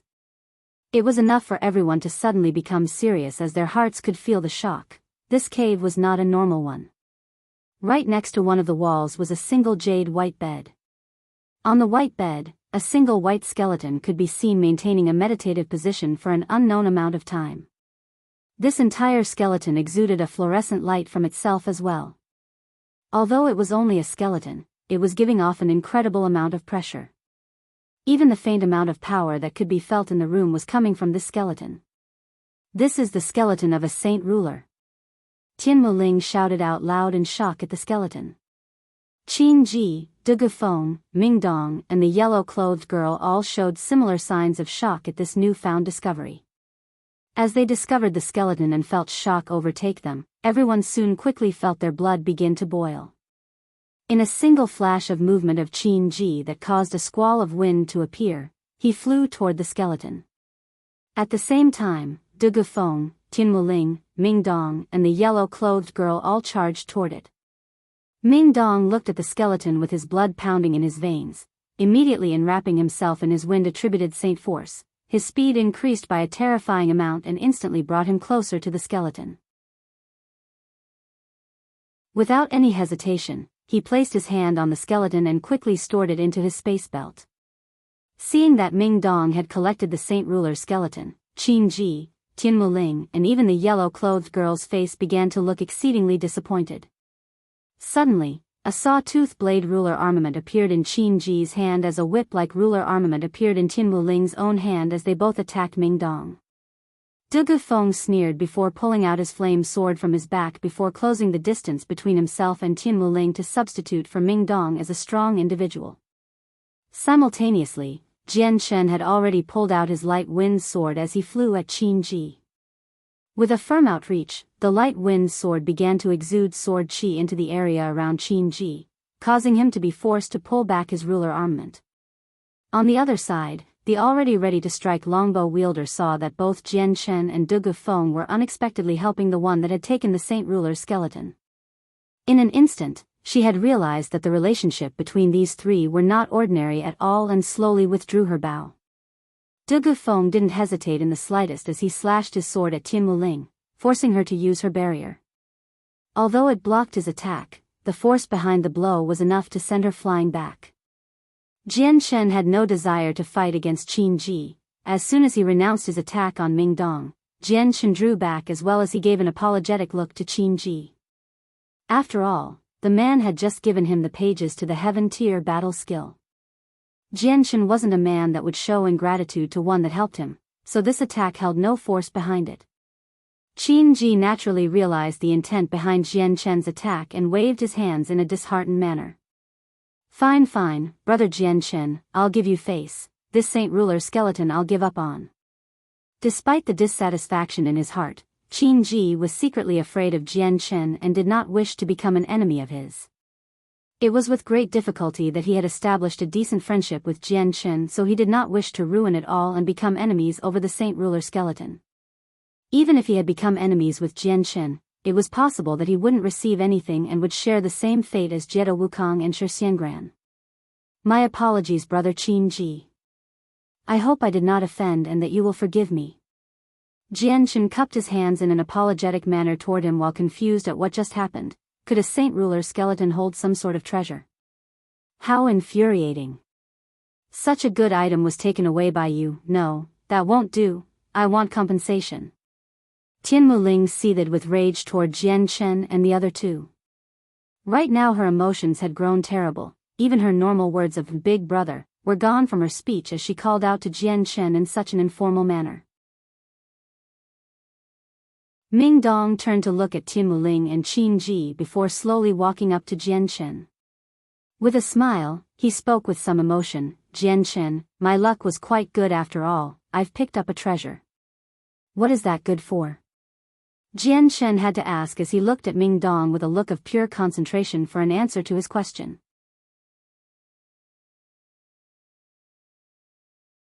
Chapter 324, Collapse of the Immortal's Cave. What is that good for?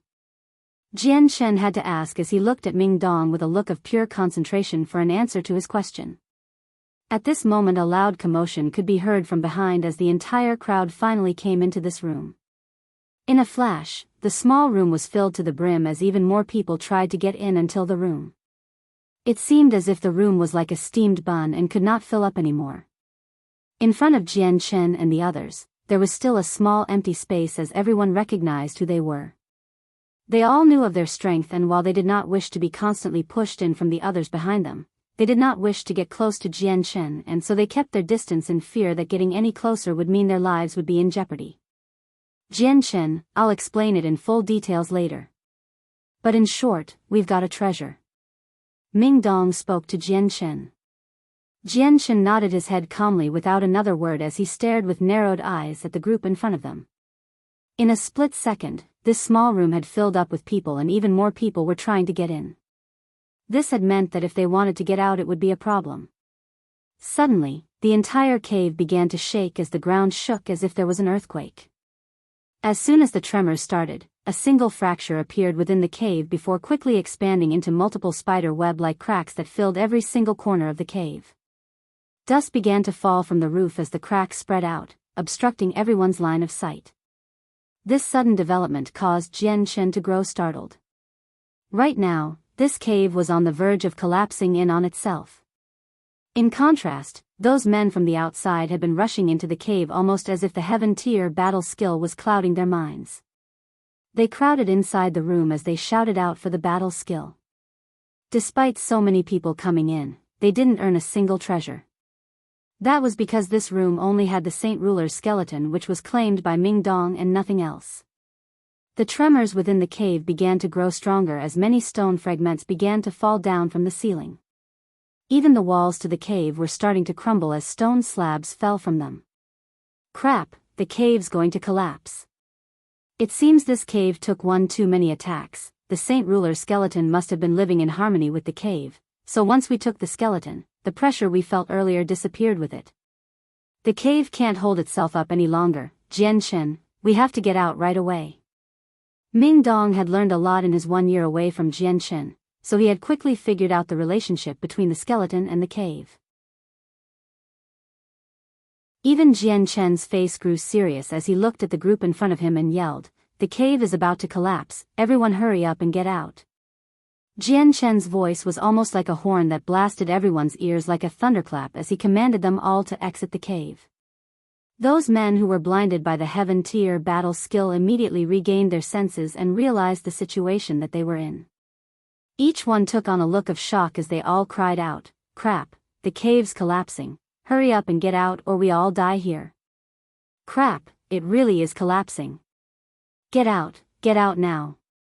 I don't want to die here. Whoever doesn't want to die needs to hurry up and get out of here." More and more people began to notice the strangeness of the situation and began to pale in the face. After several shouts, everyone began to charge for the exit to the outside world as if their lives depended on it.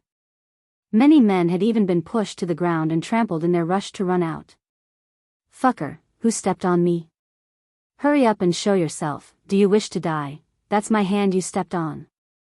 Don't step on me." In this moment of panic, everyone had forgotten about the treasures in their rush to escape the cave. The cave was already dropping stone fragments from the roof. If they didn't escape soon, they would be buried deep underground.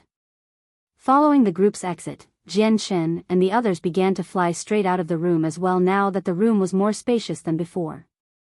The four corners of the cave continued to fracture, creating larger and larger cracks as the cave continued to tremble before a secret spot in the cave was suddenly revealed. Jian Chen's eyes flashed as he took notice of this sudden secret. A purple and gold box could be seen sitting inside a small hole.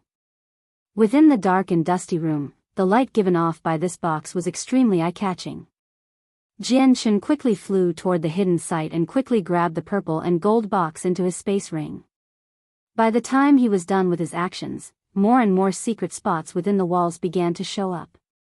By this point, Ming Dong, Qin Ji, Tian Muling, De Gufeng, and the yellow-clothed girl had already discovered the existence of these secret spots. Without hesitation, each one dove for the hidden spots and began to hurriedly collect the contents within their space belts. The few people that hadn't yet left the room had a few sharp-eyed men that saw this with a look of bliss and let out an ecstatic shout. Immediately dashing for the secret spots, one of them pulled out a single animal leather book. ADV, Advanced. Earth Tier Battle Skill. Good heavens. I'm rich. The person cried out as he looked at the book with joy and unable to restrain his emotions. At this sound, many people turned around to look.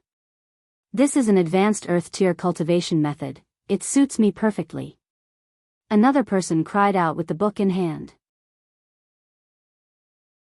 Quickly, more and more people began to grab at the items within the secret spots. There were many things within the secret spots like space rings, cultivation method manuals, battle skills, and even several precious medicines.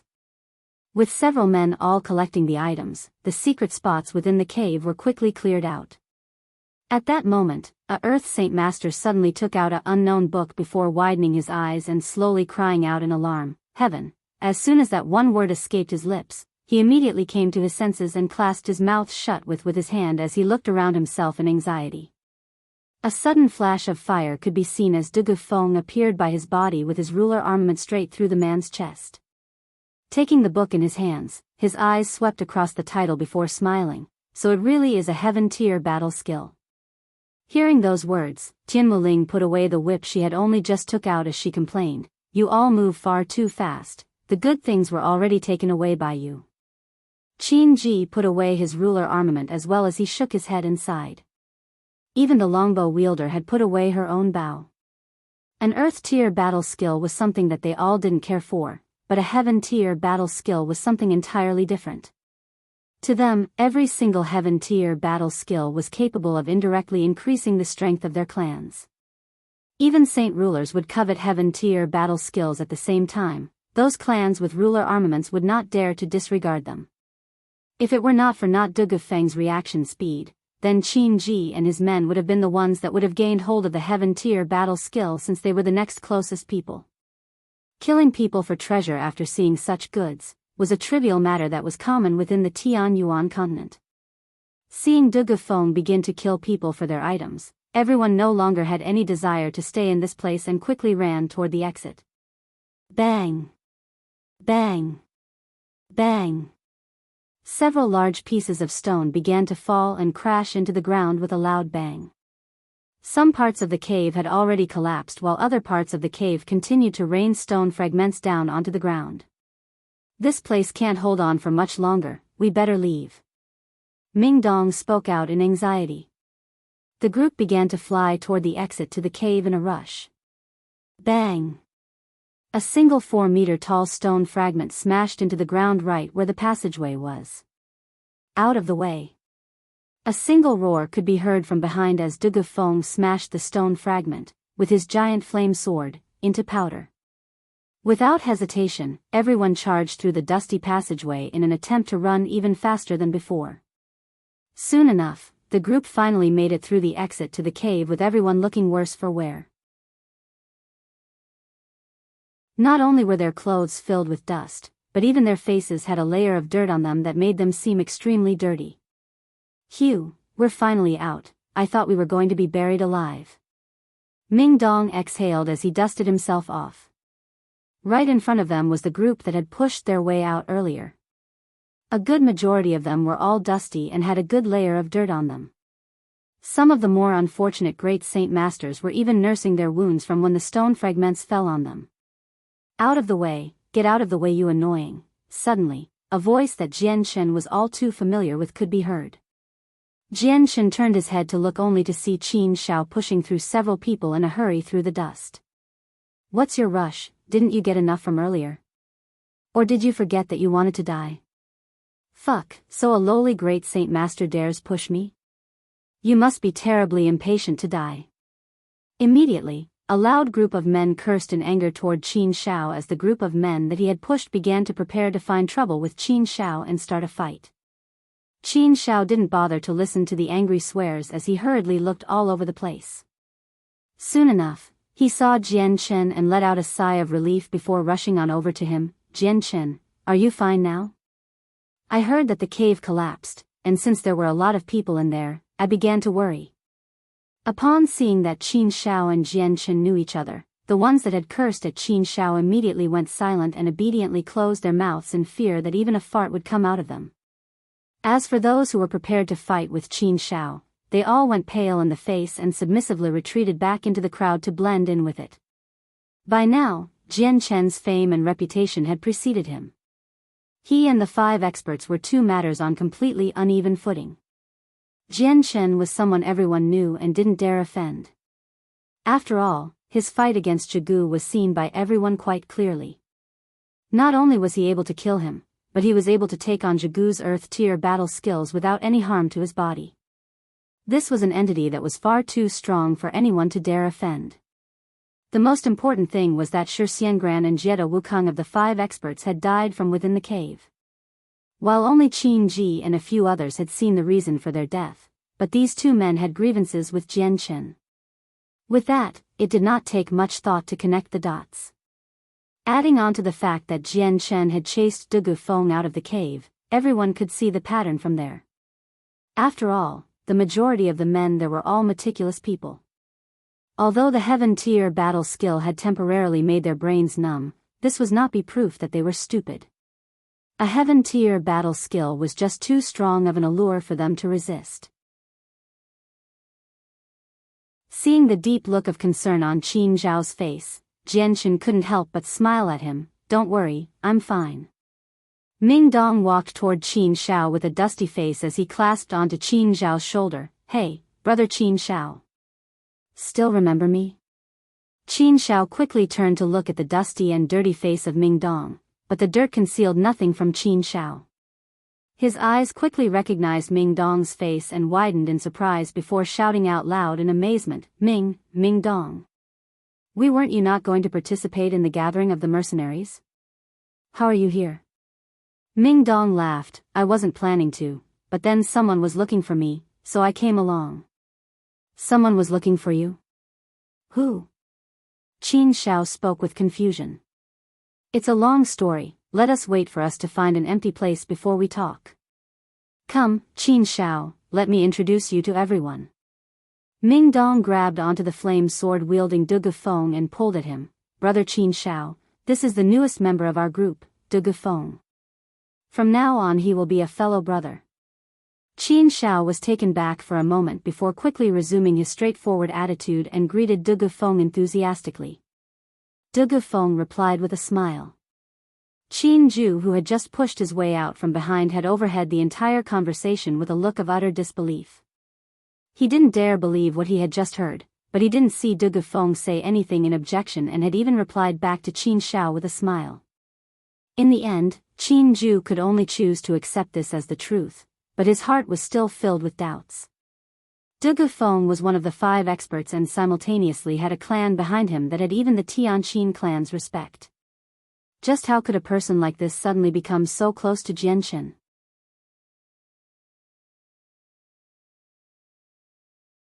Chapter 325, Huang. This matter must be reported to the Patriarch. With the young lord and the disciple of the Dugu clans to suddenly become friends with each other, this spells out something major for our clan. If we can use this newfound friendship with the Dugu clan, then our clan will definitely pull out ahead of the others. Qin Ju thought to himself. Although he was a quiet person who rarely spoke, he was not at all stupid. Qin Ji walked up to Jian Chen with a smile. Brother Jian Chen, when you have time, you should come by our Qinhuang kingdom. Our Qinhuang kingdom is a few dozen kilometers north of Mercenary City. When you come by our kingdom, come over to the Imperial Palace and mention my name. This jade ornament will be your proof. As long as you can take this out, no one will doubt you. Qin Ji took out a small jade ornament the size of his fist from his space belt. On the ornament was a complicated design with the word, Qin, written on it. Will do, when I have the time I will go meet brother Qin Ji in your kingdom. Jianshen smiled as he took the ornament from him. In his mind, Jianshen began to suspect something. Was Qin Ji the prince of the Qin Huang kingdom? Qin Ji and Jianshen spoke a few more words before finally splitting up from each other. Little brother, I have to leave now too. Make sure you remember, you still owe one small thing.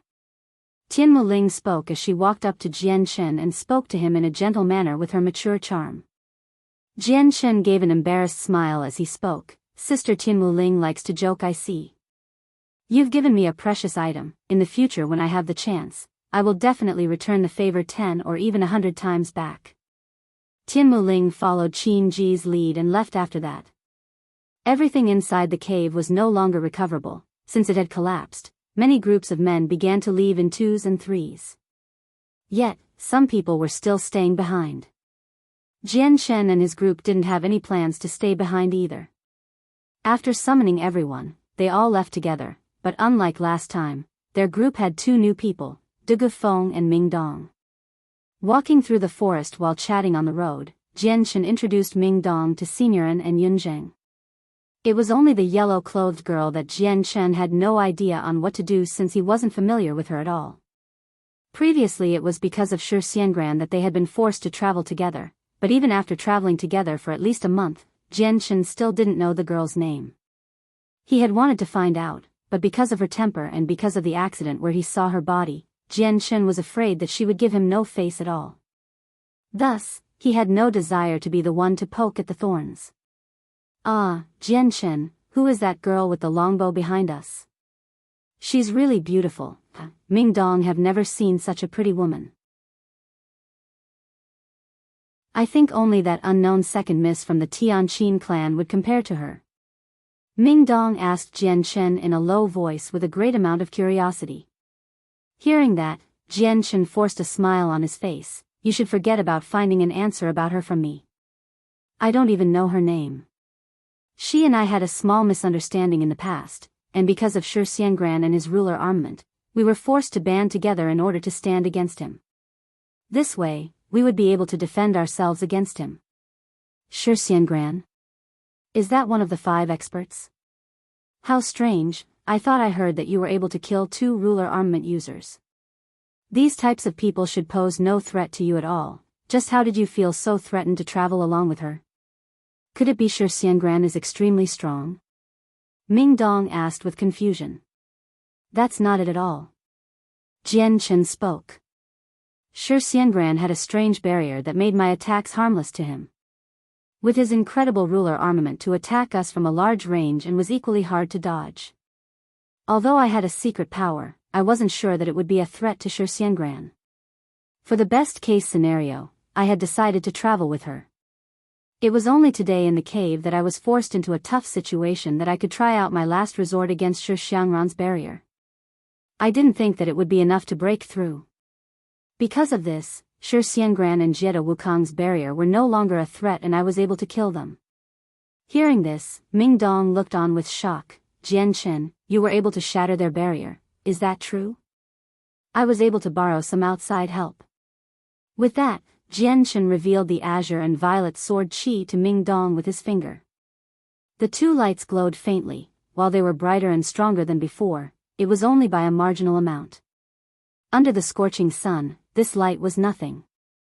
Just as the 2 glows of sword Qi appeared, a strange incorporeal amount of sword Qi filled the air, causing everyone to feel a sudden chill that made their hearts quake in fear. The azure and violet sword Qi was Jianshen's biggest trump card, but he had revealed it many times already and it had been seen by many people. Thus, the azure and violet sword Qi could not longer be considered a secret. It was no longer necessary to try and hide it, it was only necessary to hide away the secret behind it. After the survival competition was over, they would enter the individual fighting tournament which would take place on an elevated platform against other strong individuals. If Jianshen wanted to be the number 1 rank, then he would have to use his azure and violet sword Qi, thus there was no longer a point in hiding the sword Qi. Jian didn't talk about the azure and violet sword chi too much. Aside from a little display of their strength and their name, Jian hadn't said anything else about it. Even with the azure and violet sword chi revealed, he still wanted to keep some factors of it hidden so when the time comes, it would still be a mysterious threat. Jian, the azure and violet sword chi you have, could it be from the supreme treasure you bought from the treasure pavilion? Qin Zhao's eyes flashed with realization as he asked his question. Hearing Qin Zhao's words, Jian was stunned. He didn't think that Qin Zhao would have made a connection between the multicolored stone in his body and the azure and violet sword chi. This had also made him smile. He now had an explanation. This was because Qin Zhao's words had some meaning to them. The strong azure and violet sword chi using the energy from the supreme treasure was a fitting explanation. Jian's attitude caused everyone to think that the azure and violet sword chi was because of a supreme treasure. Although Seniorin and Yunzheng had no idea what a supreme treasure, they both knew from the name itself that it was an unknown treasure and looked at Jian with envy.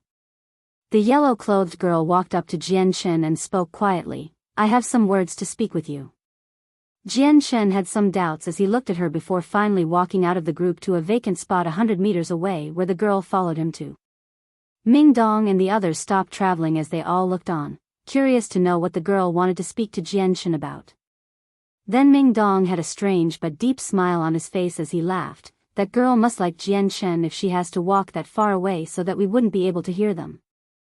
Seniorin nodded his head in thought as well. I can see that as being likely. Jian is quite handsome and strong. He's not too bad of a person as well. There is no woman under the heavens that would not be swayed by him. However, that girl's temper is really quite bad. Could it be that she is the spoiled daughter of some rich clan? She really is quite haughty. Hearing Senior An's words, Yunzheng and Qin Zhao both nodded their head in agreement.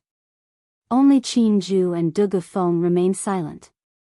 On one side, Jian looked at the yellow-clothed girl. What did you want to say? The girl looked at Jian with a complicated look and hesitated before saying, not only did you kill Shi Xiangran and Jie Wukong, but you also took their ruler armaments. The two clans won't let you go for this. You should be more careful in the future. The girl spoke with a rare amount of concern. Although she still harbored some angry feelings from when Jian had seen her body, but after dealing with him for some time, she had come to understand him more. From her anger for him rose a new type of feeling. That I know. Jian stated. Also, I would like to thank you for killing Shi Xiangran. Now that he is dead, there is no need for us to continue traveling together. Therefore, I should head out on my own way. The girl's voice was extraordinarily soft, and in her eyes was a seldom-seen reluctance. Although she had only come to know Jian for a month, she came to enjoy this feeling she had. Right now as she was prepared to leave Jian's group, a complicated sensation could be felt rising up within her body. Jian seemed to look far away without a single word as the winds from the area blew on his body, causing his clothes to billow and his long black hair to flutter and dance in the winds. This sight made him seem like a hero from a legend. The girl looked at Jian's handsome face as she began to struggle for a moment before finally speaking out loud with courage. Did you not want to know my name? You never told me, how would I know it? Jian spoke calmly. Did it not occur to you to ask? The girl began to look a little angry as she stared at Jian with her beautiful face. With your temper, I was afraid of a bad result. Jian spoke helplessly. Against her temper, he had tasted it enough times. She was finally defeated. With a hurt look, she spoke in a low voice. I am Huang, remember my name. Goodbye. With that, she turned to walk away from Jian as the wind blew behind her, causing her yellow clothes to flutter in the air. Even her long hair had begun to dance in a ballad-like motion as the wind carried it.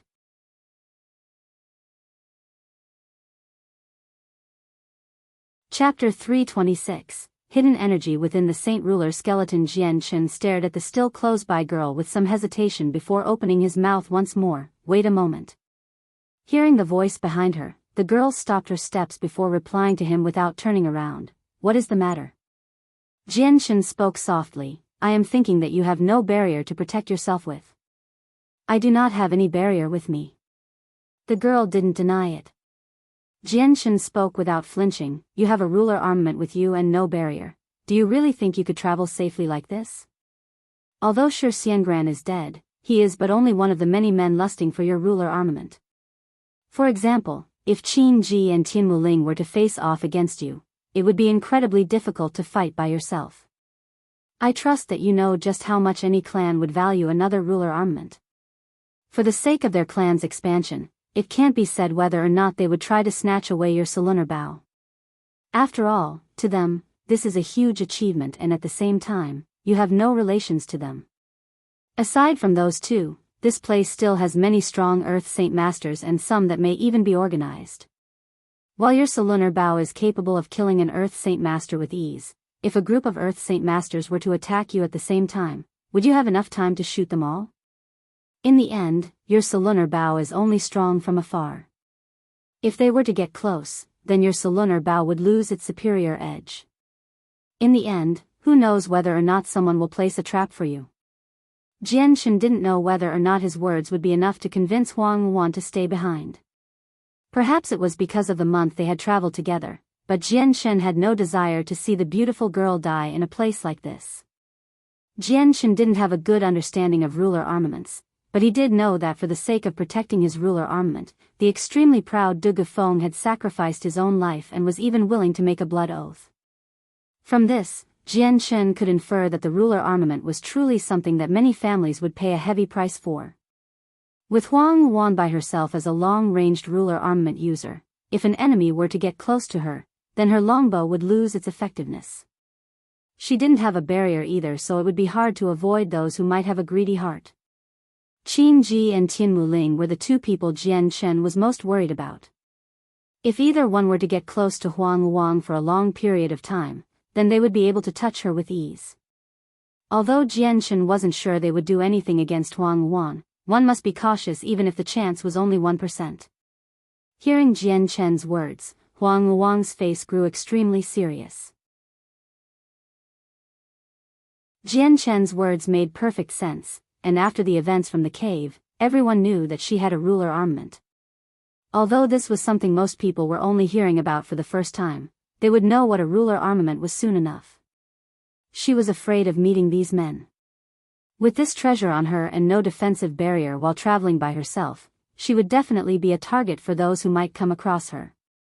With that in mind, Huang's face grew dark.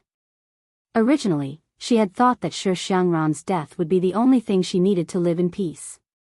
She hadn't thought that she would gain a new type of headache. This ruler armament was far too precious. Just in case anything happens, you should continue to travel with us. This round of the tournament is almost over anyways. By the end, we'll all be transported out of this area. You'll be safe then. Seeing Huang's willpower waver a bit, Jianshan took the chance to strike. He didn't know whether or not he was a friend or stranger to her, but he had no desire to see something unexpected happen to her. Maybe it was because she was exceedingly beautiful, or maybe it was because he had grown to like her as a friend in the month they had been traveling together. Or maybe it was because he was still feeling guilty about seeing her body that one time. But this was a complicated matter that even Jianshan couldn't explain clearly. Huang stood there without moving, almost as if she were a statue. Then after some time, she was finally convinced and nodded her head. With a sigh of relief, Jianshan smiled. Let's head back now and find a place. Afterward, we just need to wait. With our collected tokens, we'll definitely be within the top 500. With Huang deciding not to leave the group, the two walked back to the group. As they returned, Jianshan couldn't help but notice Ming gave him a knowing wink. Despite not saying anything, it didn't take an idiot to figure out what that wink meant, but Jianshan sensibly said nothing. Brother, how amazing. This girl is comparable to even my sister in beauty, but she isn't as kind as my sister. Qin Shao laughed as he spoke to Jianshan with a meaningful smile, causing Jianshan to smile awkwardly. The relationship between him and Huang wasn't like what everyone thought, but Ming and the others were trying to say otherwise. If he tried to explain himself now, not only would it not have a single impact on the situation, but it would also deepen everyone's misunderstanding. Later, within a clear and vacant space, several white tents were pitched. In the center of the ring of tents were Ming, Senioran, Yunzheng, Jianchen, Dugufeng, Qin Shao, Qin Ju, and Huang, who all sat at a circular table with a variety of sweet-smelling dishes on it. These things had all been taken from Jiedo Wukong's space ring. All sorts of good-looking dishes could be found inside. Since the space within the space ring was larger than that of a space belt, there were a large amount of dishes that were cooked and meant for eating over a long period of time. Furthermore, the dishes within Jiedo Wukong's space ring were of the finest delicacy, and there was enough for the group to eat for several months.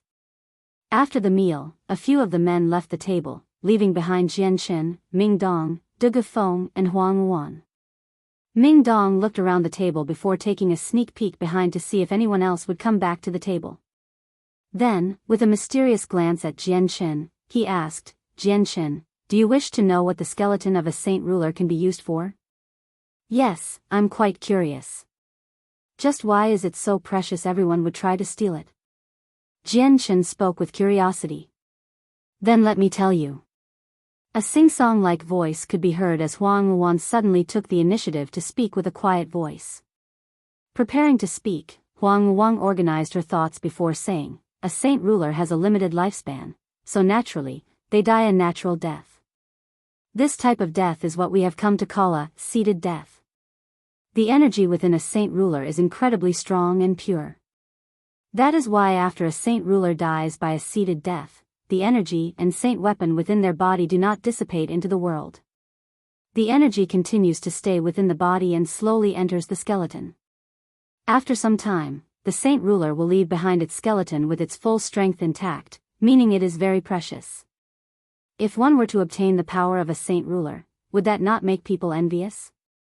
Jianchen nodded his head in understanding. "I understand a bit more, but just how did your ruler armaments come to be then?"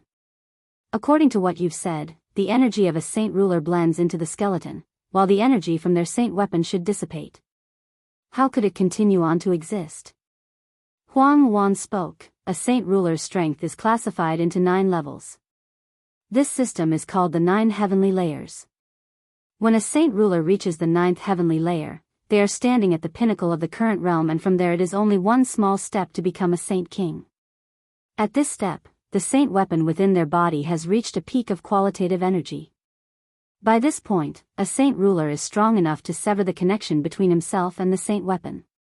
Thus, when a saint ruler reaches the 9th heavenly layer, they will take out their saint weapons and sever the connection.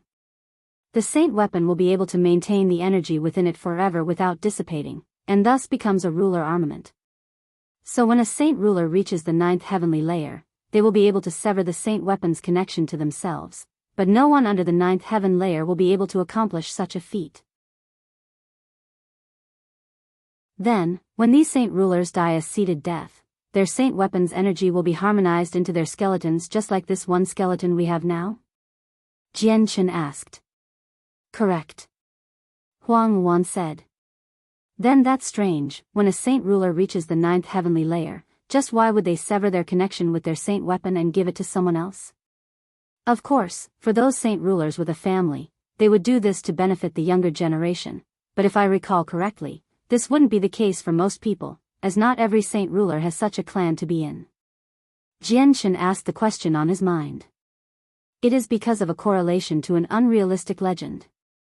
Because of that, every saint ruler that reaches the 9th heavenly layer will choose to break off the connection and retain the perfected state of the saint weapon," Huang said. "Legend? Oh, right. Jianchen, Uncle Tian told me something before, let me explain it to you," Ming said. Uncle Tian said that when a 9th heavenly layer saint ruler severs the connection with his saint weapon, they will leave behind a small amount of essence, qi, and spirit in their saint weapon and eagerly await for an impossible legend to happen to them. "What legend is that?" Jianchen spoke eagerly. "Resurrection." Dugufeng spoke seriously. "What, resurrection?" Jianchen said, startled as he stared at them all with disbelief. Ming nodded his own head with a solemn look. "That's right, it truly is resurrection. This is what Uncle Tian told me. That's, just how could it be that? Jianchen spoke as if the very notion was inconceivable. Huang sighed as she replied, of course it's not possible since no one has ever achieved such a thing before. However, one thing is for sure, those saint rulers at the 9th heavenly layer are all staunch believers of this without any doubt. Thus, when a saint ruler reaches the epitome of the 9th heavenly layer, they choose to sever their connection with their saint weapon. De Feng grew dark. I can only assume that there is something we don't know. Otherwise, why would the saint rulers at the 9th heavenly layer believe in such a fairy tale without a doubt? Jianchen shook his head heavily. This is still too inconceivable. For a saint ruler to use their saint weapon in order to resurrect, that is too much of an exaggeration. It is no wonder this legend has never borne fruit since it is an impossible task to begin with. As Jianchen spoke these words, Huang, De Feng, and Ming all agreed with him.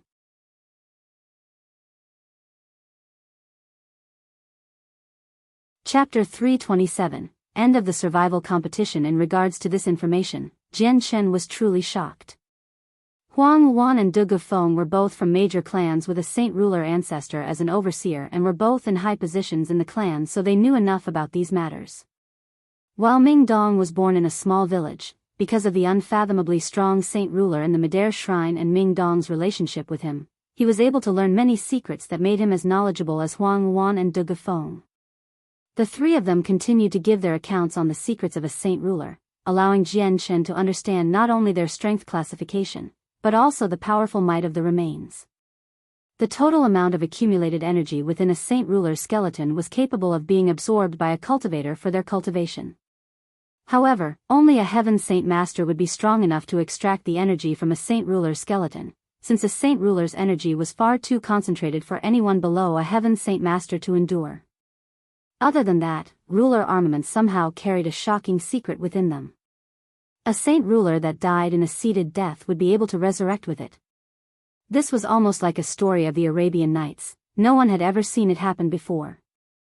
Although only a saint ruler at the 9th heavenly layer would be able to sever the connection with their saint weapon, the rest of this legend was nothing more than that unless there was a secret that the common man wouldn't know. These two bits of information had given Jianchen a lot to think about. He truly did feel that this world was far too strange and was unlike the original world he used to live in. De Feng took out an unknown book from his space ring and handed it over to Jianchen. This is a heaven-tier battle skill, but only a water-attributed person will be able to use it. It's no use for me, so you should take it. Hearing that, Jianchen's eyes sparked together. Taking this book to see the contents, he had to make sure himself that it was truly a battle skill for only a water attribute cultivator. Turning to Huang, he spoke, if I remember correctly, you are a water attribute. This heaven-tier battle skill will be for you then. Taking a look at the battle skill, she threw it back at Jianchen. My heaven-tier battle skill is higher than this one, I won't be needing it. Could you not learn both of them? Jianchen asked. Huang stared oddly at Jianchen. A heaven-tier battle skill is the highest battle skill on the continent. Each heaven-tier battle skill is highly profound so that a regular person would never be able to fully comprehend a heaven-tier battle skill in their entire life. It isn't to say that learning more battle skills are good. Even if one were to learn many heaven-tier battle skills, they would not be better than one who mastered a single one. So one should try to fully master a single heaven-tier battle skill and not waste time learning anything else. Wasting energy is one thing, but wasting progress is another. Hearing her reasoning, Jianchen couldn't argue with it. He stored the battle skill away since he had no use for it now. It would become useful when the flame mercenaries expanded in the future. Jianchen took out the space rings from Jiedo Wukong and Shixiangran. He took the tokens out of the space rings. They made a crashing sound as they landed on the table. With a conservative estimate, there were around 2,000 tokens in total. Ming Dong, you've been away for too long. These tokens are necessary to move on, go ahead and take some. Jianchen said to him. With a happy look, Ming Dong said, great. I was seriously lacking some tokens. Right now tokens are quite hard to find. We've met several people on the road already, but their tokens had already been taken by someone else, leaving me with only 100 tokens at the most. Ming Dong began to take some of the tokens, putting them into his space ring. That'll be enough, 500 tokens should be enough to grant me an advancement. Ming Dong spoke as he took 400 of the tokens. That won't be enough. If you wish to move on, you'll need at least 1200 tokens because the amount of participants are far more than you would think. I could only guess that there were at least 500,000 people in this round. De Gufeng said. Jian Chen grew startled at that. He hadn't thought that the amount of participants would be that much, he had only thought that 200,000 people at most would be participating. Ming Dong took another pile of tokens, to be on the safe side. He now had 1,500 tokens which should guarantee him a spot in the top 500. The amount of tokens with Jian Chen, Huang Luan and De Gufeng had easily exceeded that amount, so they hadn't any thoughts about these tokens at all. Then, Jian Chen had Qin Shao, Qin Ju, Seniorin, and Yunjin all brought over so that the remaining tokens could be split among them. I only came to act as the bodyguard to Qin Shao. I won't be participating in the finals. The normally silent Qin Ju spoke as he donated the tokens he had on him to everyone else. I only came to participate as a mission to gain experience from my father. I won't be participating in the finals either. With my current strength, participating would only end in my death. Qin Shao spoke. Jian Chen turned his gaze to Seniorin and Yunzheng. Although he hadn't known the two for long, the two of them had traveled with Jian Chen for a long road, so Jian Chen couldn't mistreat them. Yunzheng and Seniorin consulted for some time before Yunzheng ultimately backed out and gave his tokens to Seniorin. Seniorin's strength is greater than mine and he also has an earth attribute. He was also able to save my life multiple times, so I will give this chance to him. Yunzheng spoke. After the tokens were given, Jian Chen took out 4 Class 5 monster cores and gave Seniorin and Yunzheng 2 of them as a reward for defending the cave. Right now we all have enough tokens. All that's left is to wait. After these next few days, we can finally leave from this demonic place.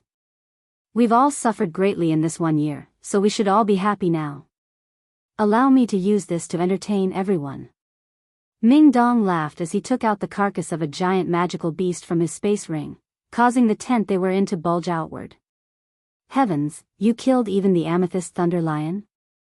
Qin Ju and Seniorin both cried out in astonishment as they stared at the bloody corpse of the amethyst thunder lion.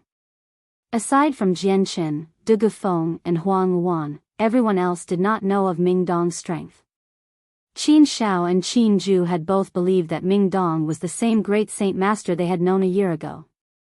Ming Dong gave a pleased smile as he laughed. This amethyst thunder lion is quite a strange magical beast. I'm sure it could be considered a mutant.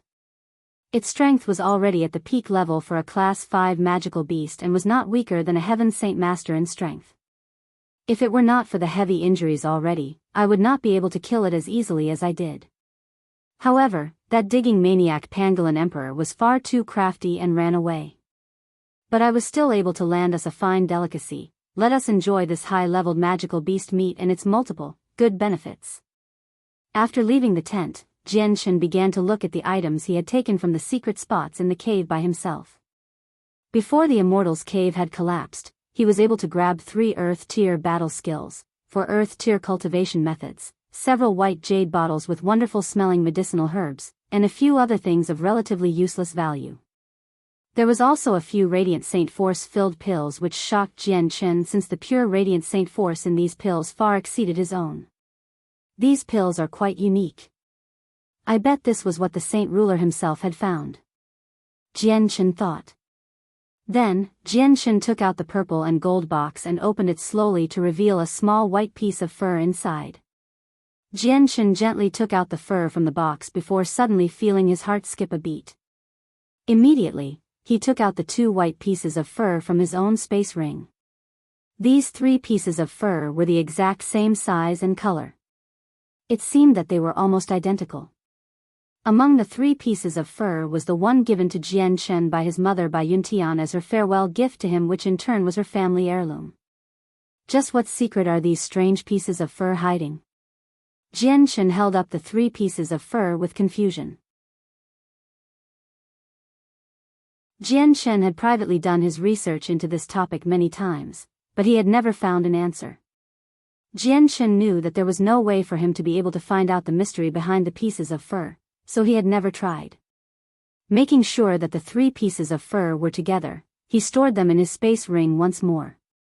Over the next couple of days, Jian Shen and the group continued to idle about in a carefree manner. The strength of the group was enough to deter anyone away from their spot, so the next few days went by for them in their camp peacefully. Every day they would eat 3 meals from the meat of the amethyst thunder lion while waiting for the competition to end. Jian Shen was not idle in this time. Aside from the meals, he would spend every single moment by himself in his tent in order to study the heaven-tier battle skill he had found in the cave, the Heaven's Stolen Fortune.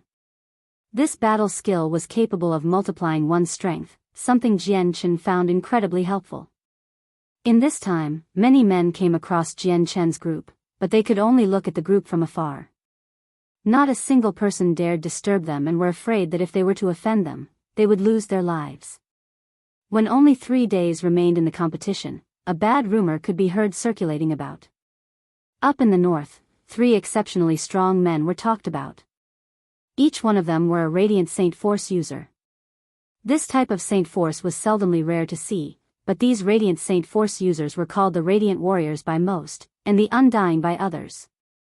That was because if one of them were to sustain an injury, they were able to quickly heal themselves. Within the battle, if one were not able to kill them in a single strike, then it would be hard to kill them. A Radiant Warrior was able to use the Radiant Saint Force to heal injuries like a Radiant Saint Master, but what was different about them was that they could only heal themselves and not the wounds of another. When these 3 men with the ability to use the Radiant Saint Force appeared, it caused everyone to gossip straight away. That was because Radiant Saint Force was an incredibly rare thing to see on the continent. In a short amount of time, everyone was beginning to compare the 3 to the 5 experts, and in another moment, rumors began to spread. One person said they personally witnessed one of the Radiant Saint Warriors chop off the head of a Class 5 magical beast. Another person said that they saw a Radiant Warrior kill a dozen Earth Saint Masters. No matter the rumors, not a single one of them spoke of the 3 Radiant Warriors on a clear level. When he had heard rumors of these 3, even Jian Shen had felt some pressure. That was because within the large Tianyuan continent, he had traveled to many places and met many people, but as for a person with Radiant Saint Force, this was the very first time because not many Radiant Saint Force users could be found. 3 days quickly went by. Today was the day the survival tournament ended. Jian Shen and the others had already packed up their tents and sat around the ground to wait. After half a day, the previously bright place grew dark before the sky instantly grew ashen in color. In the next moment, a strong amount of energy began to warp through the sky, devastating it. As the sky grew darker and darker, the entire area began to grow even more gloomy. The berserk energy within the sky continued to cause turmoil in the sky before finally cracking the sky as if someone had shattered it. The crack in the sky continued to expand before quickly filling up the entire place. By now, the entire place was pitch dark without any light visible. Not even a single star could be seen, causing everyone to feel a little pressure. Suddenly, a large attractive force could be felt that even Jian Shen felt that he wasn't able to resist. It seemed as if this world was on the verge of collapsing as the entire place grew dark. Jian Shen couldn't tell what was happening anymore, but he could feel that an unbelievably strong energy was lifting him into the air. 20 or so breaths into the darkness, it finally cracked before the world resumed its normal appearances. The difference was that not a single person could be seen, everyone had already been transported away from this place. Suddenly, a strange energy filled the air as the dead bodies of the competitors began to slowly fade away.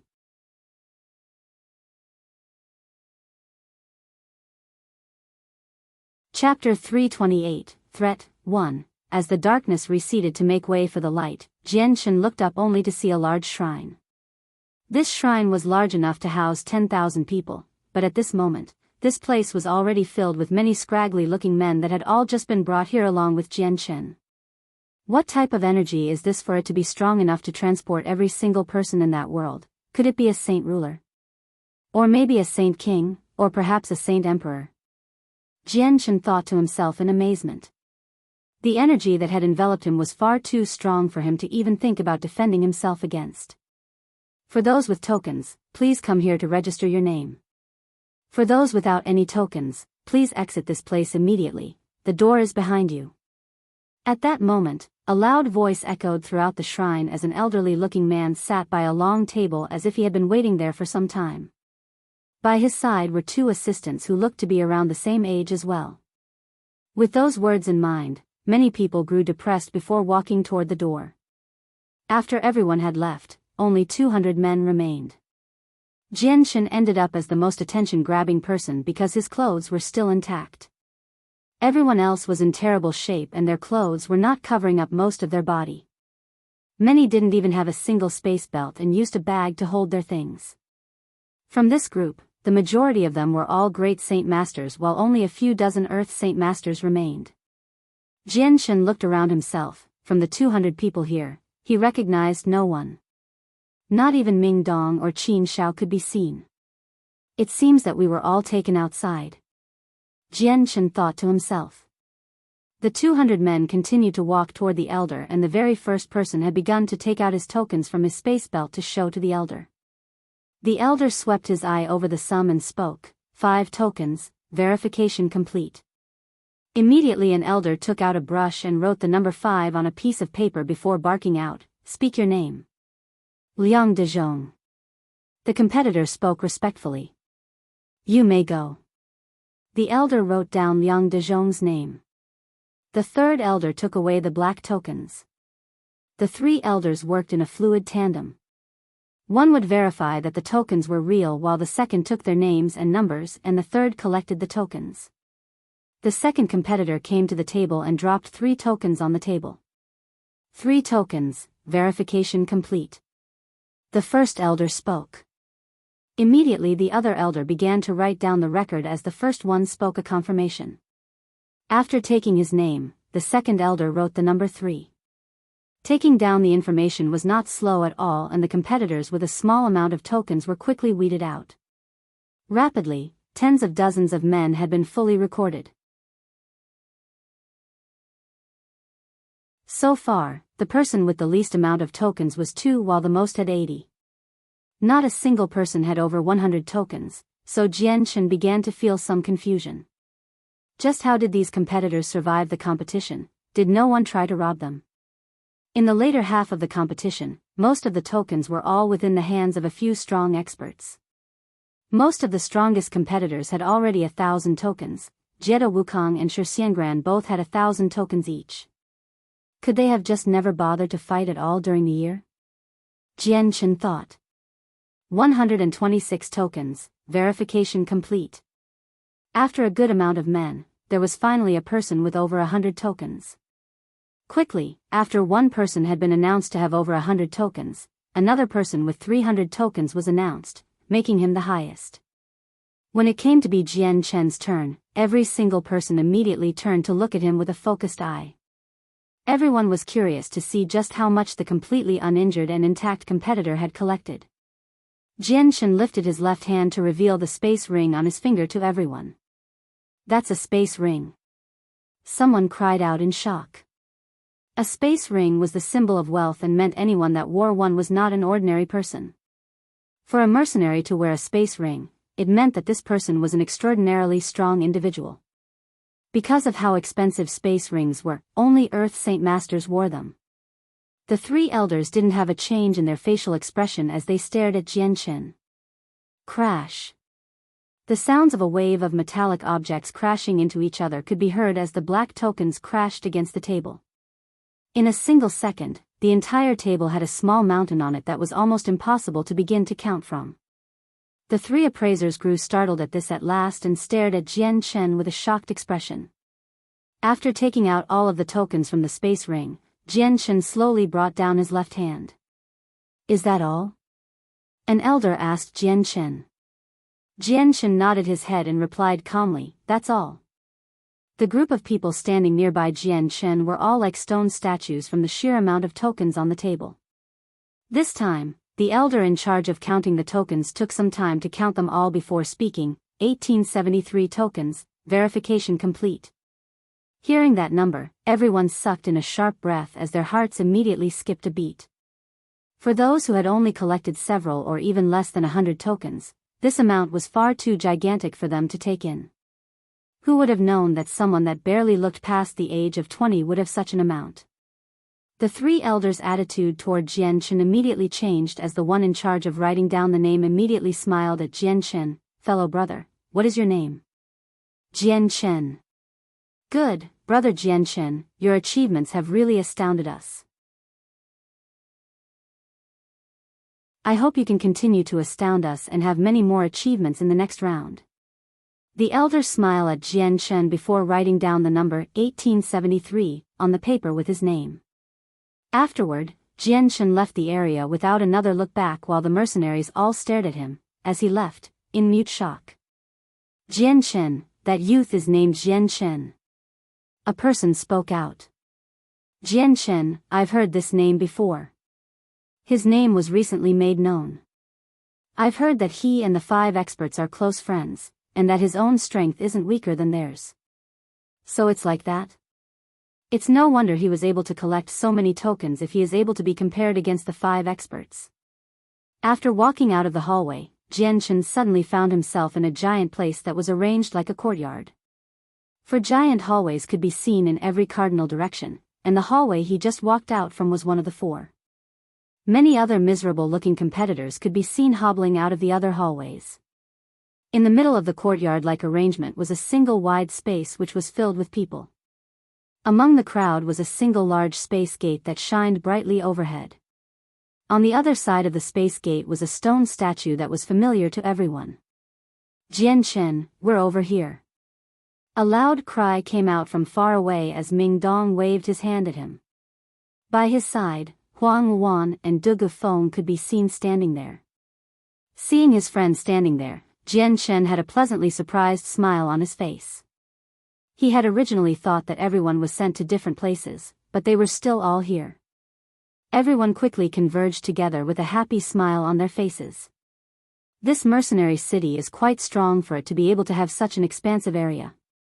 Ming Dong said. Jian Chen's heart skipped a beat. Could we be in some sort of empty space then right now? Ming Dong nodded his head. Correct, right now, we are in an isolated space. It seems that this space gate will allow us to return to the Tianyuan continent. Jian Chen wasn't too surprised. He could already guess that they were no longer within Mercenary City. What he didn't expect was to hear that they were currently in an isolated space. We should head on out, the Grand Elder is most likely waiting for us. Qin Xiao spoke. After talking, the group walked toward the space gate, and when they walked out from the other side, they were standing back in the vast area in Mercenary City. Not too far was the giant stone statue that remained vivid and lifelike, almost as if it were a human filled with grace. His head continued to stare off into the sky, almost as if trying to stare a hole into it. Although I wasn't born in Imotianyan's time, I've heard of his legends many times. In his year, the creator of Mercenary City was matchless. No one under the heavens could fight him, and he was even able to drive back the strongest of the Bai. The continent was left safe, but what a shame that he couldn't withstand the corrosion of time. Dugu Feng spoke as he looked at the statue. Huang Luan looked at Imotianyan's statue for a moment as well before turning to speak to Jian Chen. I'll be leaving first. I hope that I'll see you again in the finals. Take care of yourself. Be careful of Shi Xiangran's clan. They've come prepared. Your Uncle Tian and Uncle Yun will have quite the headache. Jian Chen spoke seriously. No worries, they won't dare make a move in Mercenary City. Huang Luan spoke before turning her head and walking away. Jian Chen turned to look at Senioran and Yunzheng before cupping his hands together. Fellow friends, we will be leaving as well, until next time. One moment Jian Chen, I think I heard Ming Dong say that you've established a mercenary group. Is that true? Senioran asked as he looked at Jian Chen with a curious expression. Hearing this, Jian Chen's heart skipped a beat as he said, that's correct, I've made a mercenary group. Did Senioran want to join? Senioran laughed out loud before scratching at his bald head. That's right. I'd like to join you if that is possible. Your strength is quite strong and you are a genius as well. I can bet that my future will shine brightly with you. Of course then, I would naturally accept you. Jian Shen had a happy smile on his face as he replied quickly before looking at Yunjing. Did brother Yunjing wish to join as well? With a small smile, Yunjing replied, if brother Jian Shen asks, then I, Yunjing, won't dawdle. Seniorin is correct, I too believe that traveling with you would lead to a bright future. The addition of these two was what Jian Shen was hoping for. Right now the flame mercenaries required experts, so the addition of 2 Earth Saint Masters was what Jian Shen needed most. Then all is fine now. Our flame mercenaries have expanded once more. I believe that our flame mercenaries will shine throughout the continent now. Ming Dong laughed. Afterward, everyone left to find an inn. Qin Shao had already made agreements with the Grand Elder from the Tianqin clan who was waiting for them at an inn. Dugu Feng wasn't with Jian Chen's group since the Dugu clan had elders waiting for him. He had to go back for now. Jian Chen and Ming Dong brought Qin Shao, Seniorin and Yunjing to the inn where the Grand Elder was waiting for them at a table with several dishes nearby. The Grand Elder looked at everyone before sweeping his eyes over to Qin Shao and Qin Ju, who were both healthy, with an excited smile. Come and sit down, I've already ordered some delicacies. Just wait in the safety of my company. Ever since Jian Chen had first seen the Grand Elder, this was the very first time he had seen him smile or say a word. Even Qin Shao was no exception. In that moment, Qin Shao and Qin Ju both felt uncomfortable. Our apologies for worrying the Grand Elder. Qin Shao cupped his hands in respect before sitting down at the table with everyone. Suddenly, the Grand Elder looked at Ming Dong with a sharp glance. In the next moment, a powerful look could be seen as he exclaimed in shock, 6th Cycle Earth Saint Master.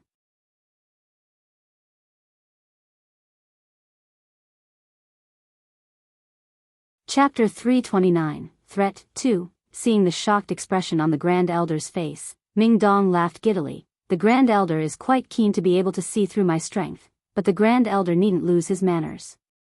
Before the competition had started, the Heaven Saint Master that was the Grand Elder had been able to place a large amount of pressure on Ming Dong. However now, Ming Dong could be at ease with the Grand Elder without feeling any of the pressure anymore. That was because he was merely a step away from becoming a Heaven Saint Master. If it were not for Uncle Tian, then he would have long since made the breakthrough to become a Heaven Saint Master. The Grand Elder continued to stare at the black-robed Ming Dong with his normally peaceful expression. Instead of being clear like water, emotions raged through his eyes, disbelief could be seen within his pupils. Within the short time span of a year, Ming Dong had made the breakthrough to become a peak Earth Saint Master from a great Saint Master. This rate of progression was practically impossible, and the most important fact was Ming Dong's age. From his appearance, Ming Dong wasn't much different from Qin Shao in age. Ming Dong was 30 years old at the very most. For a youth like him to be a mere step away from the Heaven Saint Master realm, this couldn't be called talented anymore. This was the signs of a genius seen once every millennia. A genius that would make anyone else frightened. How is this possible? A year ago you were only a great Saint Master. Just how were you able to become a 6th Cycle Earth Saint Master in less than a year? Did you hide your strength before? The Grand Elder found it hard to keep his emotions in check as even his voice began to quaver in shock. Seeing the look of shock on the Grand Elder's face, Ming Dong was delighted. In the past he had been a mercenary of the lowest rung on the ladder, a nobody. He had once looked at the Heaven Saint Masters as a high and mighty position that would never be attained by him. What he didn't know was that he would somehow have a major life change after following Jian Chen to Mercenary City. In such a short amount of time, he had already made major strides in power and became an entity that even a Heaven Saint Master would be surprised at. Grand Elder, don't be so surprised. This year I came across a fortunate encounter and was able to make a major improvement in my strength. Ming Dong laughed. The Grand Elder quickly regained his calm, but the tiniest of shock could still be seen in his eyes as he looked at Ming Dong. This was still something he found hard to believe. For someone who wasn't even 30 years old yet to reach the 6th Cycle Earth Saint Master realm, if this were to be leaked out, the entire Tianyuan continent would be shocked. This was truly too unimaginable. For one to have a gift like this, if it took them 10 if not 5 years to make the breakthrough to become a Heaven Saint Master, they would still be one of the strongest in the continent since saint rulers were almost all hermits. I've grown old. To think that it was when I was 70 years old when I made the breakthrough to become a 6th cycle Earth Saint Master. I didn't think that a 30-year-old would attain such a mastery already. If you continue on like this, then there'll be a day that you will become a supreme saint ruler. The elder spoke. Hearing this compliment coming from a Heaven Saint Master, Ming Dong had a pleased look on his face as if he was the carp that had successfully made it past the dragon's gate. The Grand Elder looked at Qin Shao, Shao heir, you are Tianqin clan's shining star of the century. The mission you've accomplished for your father, even I feel gratified by it. Unlike Ming Dong, Qin Shao didn't have his natural attitude toward the Grand Elder and could only speak out, Grand Elder, when I return home, I shall prepare to make the breakthrough to become an Earth Saint Master. I am certain I will succeed. The Grand Elder laughed, let us take this matter slowly. You are still quite young, first prepare yourself and wait until you are completely sure that you will be able to become an Earth Saint Master. After all, becoming an Earth Saint Master holds the very first threshold of death. There cannot be a margin of mistake, or else your life is forfeit. Why haven't I seen Tian Zhou, where is he? The Grand Elder asked suddenly. Jian Shen and Qin Shao both looked dazed for a moment before going silent. Although Jian Shen and Tian Zhou had some disagreements, he didn't kill Tian Zhou. That didn't mean someone else might have. Even Qin Zhu began to stuff his mouth with food as if he hadn't heard the Grand Elder's words. Tian Zhou had quite the talent, I hope he is still alive. The Grand Elder spoke as if he knew something and said no more about it to the group. After the meal, Jian Shen returned to his room. Since Tian Zhou and his 3 men had not yet returned, the remaining few rooms were given to Yunzheng and Signorin. In his own room, Jian Shen called Ming Dong over and the two began to pore over the heaven's stolen fortune. Although this competition had finished, there was still the individual matches. After Jian Shen had killed both Jiedo Wukong and Shi Xiangran, the 2 groups behind them would surely not let him go. Thus, Jian Shen would need to try and increase his own power, which meant learning this heaven-tier battle skill. Within the heaven set of rooms of an inn in Mercenary City, Jiedo Wukong's body could be seen lying on the floor. 2 white-haired elders stood next to it with furious faces. On one side were the 2 middle-aged men that stood trembling by the side after carrying Jiedo Wukong. Who killed Jiedo Wukong? One of the elders spoke with a dangerous look. Elder, Lord Wu, Wukong was killed by a youth named Ji Jianchen. One of the men quavered. Then what of the Duanyan sword? The other elder asked with a dreadful look. The 2 men both went pale in the face as they spoke no more. Speak. The elder who had asked about the sword commanded with a furious glare. It must have been taken by Jian Chen. One man stuttered out. Slamming his fist onto the table, the elder broke the table into pieces before yelling, worthless. Absolutely worthless. What use are you two? His fists came up in an attempt to strike at them. Immediately the other elder's face twitched before blocking him. 3rd elder, calm yourself. Don't forget where you are, we cannot make a move here. The 3rd elder slowly lowered his hands with some reluctance before growling, you too. Go and find the whereabouts of Jian Chen immediately. We must find him and take back our ruler armament. Yes. 3rd elder, we will go right away. The 2 men bowed before running out the door. At the same time another inn, 3 elders, and a middle-aged man were waiting impatiently. The time has long since passed, why hasn't the young lord returned yet? Did something happen to him? The middle-aged man said as he paced around the room impatiently. The 3 other gray-robed elders didn't say a word, but worried looks adorned their faces. One of them finally spoke up, let's wait a little longer. The 4th elder went to find the young lord, I am sure he'll return soon. Elder Kai, do you think Lord Shi Xiangran has come across some trouble? Otherwise, why is it taking so long? the man blurted out. Even the three elders grew apprehensive at his words, but one managed to say, "Don't be nervous, just wait and see." Time quickly passed by as 3 days and 3 nights flew by before a letter simultaneously made its way into Jianchen, Ming Dong, and Senior An's hands. The three had made it to the next round, and the notice had already been posted in the city itself. The names of 500 people were written down with the number of tokens they collected. The very first thing that Senior An and Yunjing did that day was to buy a copy of the rankings for Jianchen. When Jianchen looked at the rankings, he couldn't help but narrow his eyes. Even with 1873 tokens, he was only in 14th place. The first place person was someone named Karaga. The amount of tokens he had collected had been 3,712 tokens, which was nearly 2,000 tokens more than Jianchen. The second place person was a person Czar who had collected 2,700 tokens, another unfamiliar name. The third place winner was Ka Zhafei with 2,500 tokens. The fourth place person had a strange name. He had only had the name Ju and had 2,300 tokens. Fifth place was a familiar name. It was Qin Ji who had amassed 2,100 tokens. Sixth place was Dugu Feng with 2030 tokens. Seventh place was Tian Muling with 1965 tokens. Eighth place was Huang Luan with 1964 tokens. Ninth place was an unfamiliar person named Bali Tong with 1952 tokens. The 10th place person was a person named Zhuge Xiaoxian with 1931 tokens.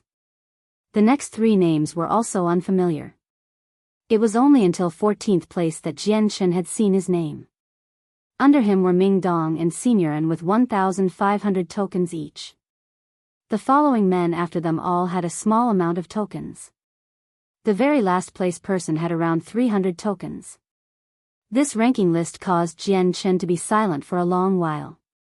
While he knew that this survival competition would have more than just the 5 experts, he didn't think that so many hidden experts would exist. For him to suddenly see an expert like the one who collected almost 3,000 tokens in this competition, it had truly shocked him. "I wonder how strong they are," Jianchen muttered. Although he was 14th place on the rankings, it was not an accurate testament of his strength. "Jianchen, who is this Karaga? I've never heard of his name, but he was able to collect so many tokens, he must be extremely strong then." Senior An spoke with narrowed eyes. Jianchen shook his head, "I don't know either. It seems that we were too narrow-minded. With the continent so large and filled with so many experts, the amount of experts in the gathering of the mercenaries should be large as well." Yes, that's right. In 3 days the finals will start. By then, we'll be able to see just how strong they are. This one is sure that the 3 men with Radiant Saint Force are among the top 10. Senior An spoke cautiously. After talking for some time, Senior An left the area, which allowed Jianchen to continue to research the Heaven's stolen fortune. The Heaven tier battle skill was unmistakably deep, and even with Jianchen's strength, he had barely got past the introduction. He had only a small grasp of the fundamentals, but he was still able to manage to barely increase his strength by 3 times. Though it was still extremely hard to control, he absolutely needed to master this battle skill as quick as possible so he could use it. The Heaven's stolen fortune had a total of 8 layers. The first layer was nothing more than an introduction, and after the first layer, the person would be able to multiply their strength by 3 times. The second layer would allow them to multiply it by 4, and the third layer would allow them to multiply it by 5. By the 8th layer, it would be possible to increase one's strength 10 times. While the Heaven's stolen fortune was quite terrifying, the amount of energy used was immense. Increasing one's strength would use an equivalent amount of energy. While a person's strength could suddenly skyrocket, the amount of energy lost would skyrocket as well. Jianchen meticulously studied the Heaven tier battle skill along with Ming Dong. Only Qin Xiao would occasionally play around with them, but not once had they seen the Grand Elder afterward. Today, 2 white-robed elders along with 2 middle-aged men with dark expression walked into the inn where Jianchen was. Arriving at the 3rd floor where Jianchen's room was, one of them placed his leg on the door before ruthlessly kicking it open. Sitting on his bed with the Heaven-tier battle skill out, Jianshan slowly opened his eyes before staring at the dangerous looks on the two elders' faces. He had long since felt them come in. The two elders looked at Jianshan dangerously as one person asked, "Are you Jianshan?" Jianshan didn't have any fear as he responded, "Correct, I am Jianshan. What may I call the two elders?" "We are from the Jetta clan. You may call us the third and fourth elders." One of the elders spoke.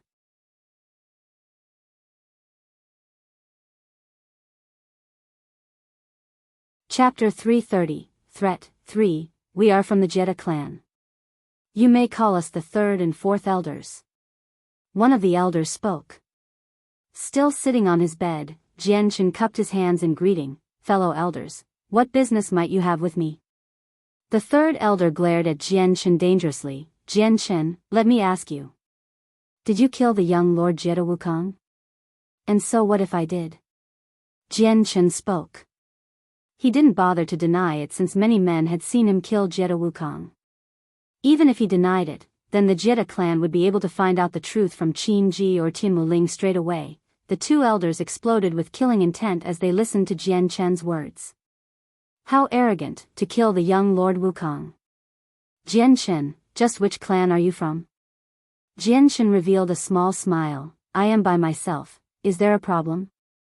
The third and fourth elders both looked at each other for a moment before breathing a sigh of relief. Previously, they had been worried that Jianshan would have an incredibly strong power supporting him, but now all of their fears had been cleared away.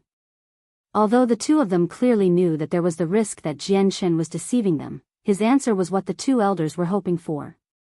"Jianshan, is the Duanyun's sword in your hands or not?" The fourth elder gave a heavy stare toward Jianshan. Duanyun sword? Could that be the ruler armament in Jetta Wukong's hands? I didn't think that such a small sword would be given such a name. Not bad. Jianshan laughed. Although the two men in front of him were Heaven Saint Masters, Jianshan was not afraid. "So the Duanyun sword is still in your hands. If you hand over the Duanyun sword, then I'll make sure to leave your body in one piece." The third elder released a strong amount of killing intent. Jianshan touched the space ring on his hand with a smile. "Either way I will be dead. You might as well first kill me and take my space ring. This space ring has what you want, try to do as you please." "You arrogant child, do you really think I dare not kill you?" The third elder's face grew fierce as the entire room filled with a murderous aura. "If you dare then come and kill me." Jianshan laughed coldly. He was gambling on the fact that the two elders wouldn't dare make a scene in Mercenary City. He had remembered the words from the Grand Elder, "No matter what happens, do not try to fight in Mercenary City or risk having no help at all." "You!" The third elder bellowed in anger. He was on the verge of lashing out, but in the end he finally restrained himself. At this sight, Jianshan had a small smile on his face. His guess was correct, even the Jetta clan wouldn't dare to strike in Mercenary City. It seems that this Mercenary City has people even Heaven Saint Masters are afraid of. Jianshan thought. Hearing the commotion within Jianshan's room, Ming Dong walked into the room and looked at Jianshan. "I heard some loud bangs in here. Who are they?" "They're from the Jetta clan." Jianshan calmly replied. Ming Dong instantly realized what was happening. He knew that Jianshan had killed Jetta Wukong and had taken his ruler armament. The moment he heard that they were from the Jetta clan, no other explanation was needed. "Jianshan, do you require help? I can call Uncle Tian out to help." Ming Dong spoke under his breath to him. Shaking his head, Jianshan said, "No need, this is Mercenary City. They wouldn't dare attack me here, otherwise, they would have tried earlier without trying to intimidate me." Ming Dong had a blank look on his face at that. "I had almost forgot that violence is forbidden here." Turning to look at the two Jetta clan elders, he spoke with honesty. "Fellow seniors, you should go. Staying here would do nothing more but waste your time." The two elders had nearly died from anger from his response as their eyes burned furiously. They had no way to vent their anger since they didn't dare do anything in the city. "You too, I killed Jiedo Wukong and have his ruler armament. What you wish to know you now know, you may leave. Jianshan spoke as if he was the emperor giving an order.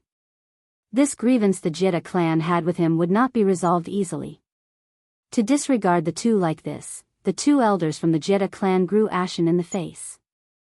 If they were not in Mercenary City, then they would have long since struck out at Jianshan. There was no need for them to have such anger. Jianshan, you'll regret this. The fourth elder gnashed his teeth together. Jianshan, return the Duanyun's sword or else the Jiedo clan will hunt you down no matter where you go. The third elder promised darkly. With a sneer, he pointed to the exit. You too, you may go. Right now, Jianshan didn't bother with any other words. The faces on the two elders grew terrifying as the third elder opened his mouth once more. Jianshan, do you truly wish to offend our Jiedo clan? Jianshan said nothing. The fourth elder spoke. Jianshan, I will give you one last chance. Return the Duanyun's sword and we will no longer bother you. Even if you leave Mercenary City, we will not chase you. The fourth elder figured out that force would not get the right answer from him, so if a tough approach did not work, a softer approach would be needed. You two may leave. Jianshan was growing impatient by now. Jiedo Wukong's clan was not a low one, and with him killing Jiedo Wukong, the bridge had been burned. Only an idiot would relinquish the ruler armament and give more power to his enemy. You are certain that you will not return the Duanyun sword? The third elder clenched his fists tightly as an unbearable anger began to course through his heart. By this point, Jianshan had simply closed his eyes and no longer looked at the two elders. The manners of the elders were quite lacking. The master of the house had already told them to leave, yet they still remained. Seeing that Jianshan was being obstinate, the fourth elder let out a breath of air before trying to calm himself down. Right now, he knew that trying to get the ruler armament from Jianshan was impossible. We'll be leaving then. The fourth elder growled before stomping out of the room. The third elder glared poisonously before sneering once as he left the room as well. With a wave of his hands, he blew a gust of wind and closed the door. Sitting right beside Jianshan, he spoke out seriously. Jianshan, what are you planning now? Those two elders are Heaven Saint Masters, not easy opponents to deal with by any means.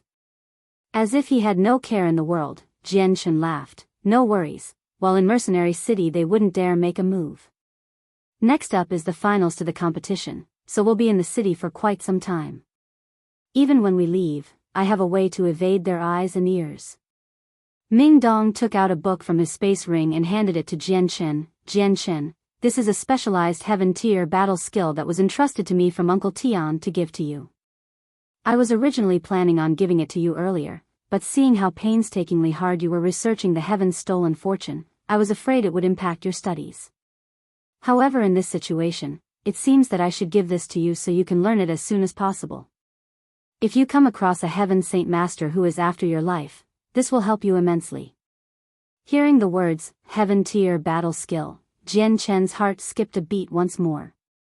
A Heaven-tier battle skill was something that he absolutely wanted. He didn't think that he would come across 3 separate Heaven-tier battle skills so quickly. Unable to contain his emotions, Jianshan took the Heaven-tier battle skill. This book was called Illusionary Flash.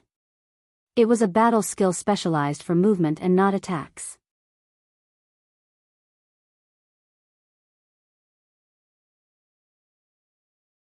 Chapter 331, The 10 Best Practitioners Taking the Illusionary Flash Book. Jianshan's heart couldn't help but tremble with emotions. This battle skill was a speed-based one.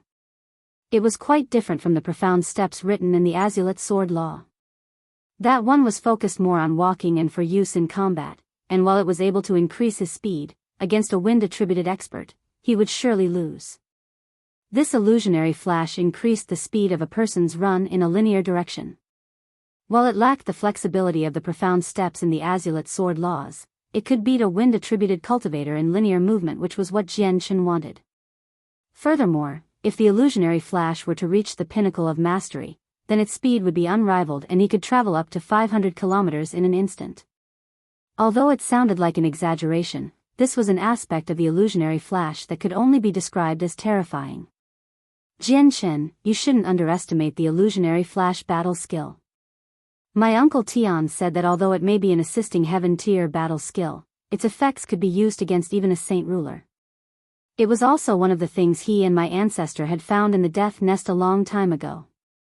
This illusionary flash was an especially rare ancient record that belonged to an ancient clan. Its only weak point is that it is extremely hard to learn.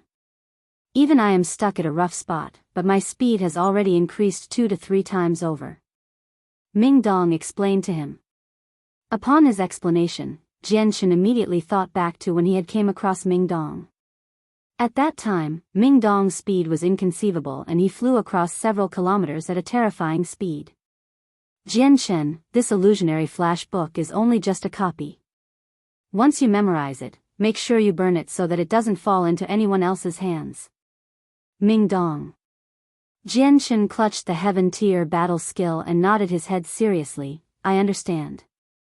Jian, continue to research, I won't bother you anymore. However, I suggest that you learn the illusionary flash as soon as possible. Against a heaven saint master, you'll gain the power to flee if need be. With that, Ming Dong left the room. Jian immediately halted his research on the heaven-stolen fortune battle skill and began to read the illusionary flash.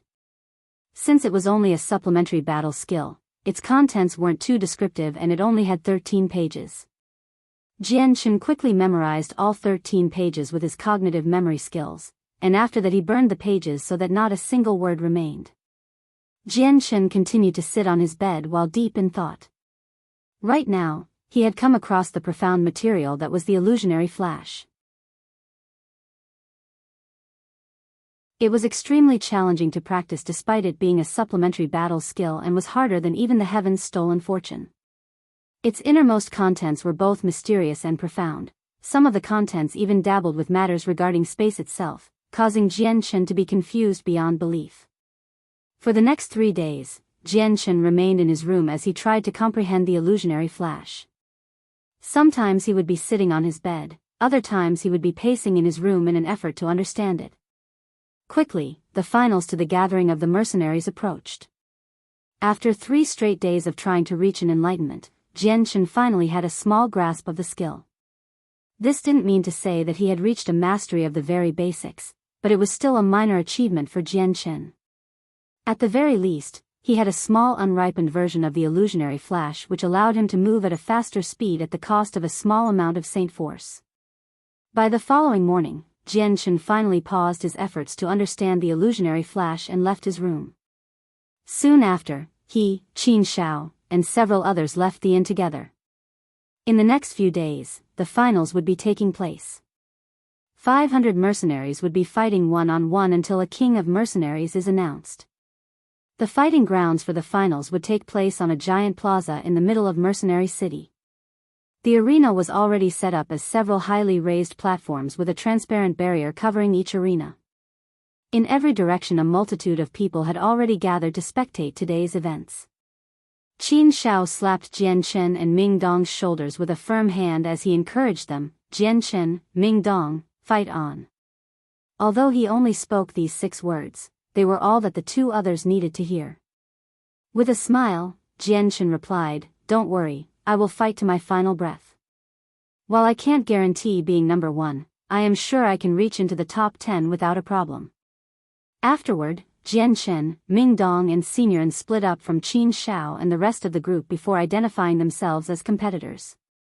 They crossed a space gate into a barrier-protected region which was an isolated area that protected the competitors from the spectators while still allowing them to see the outside world.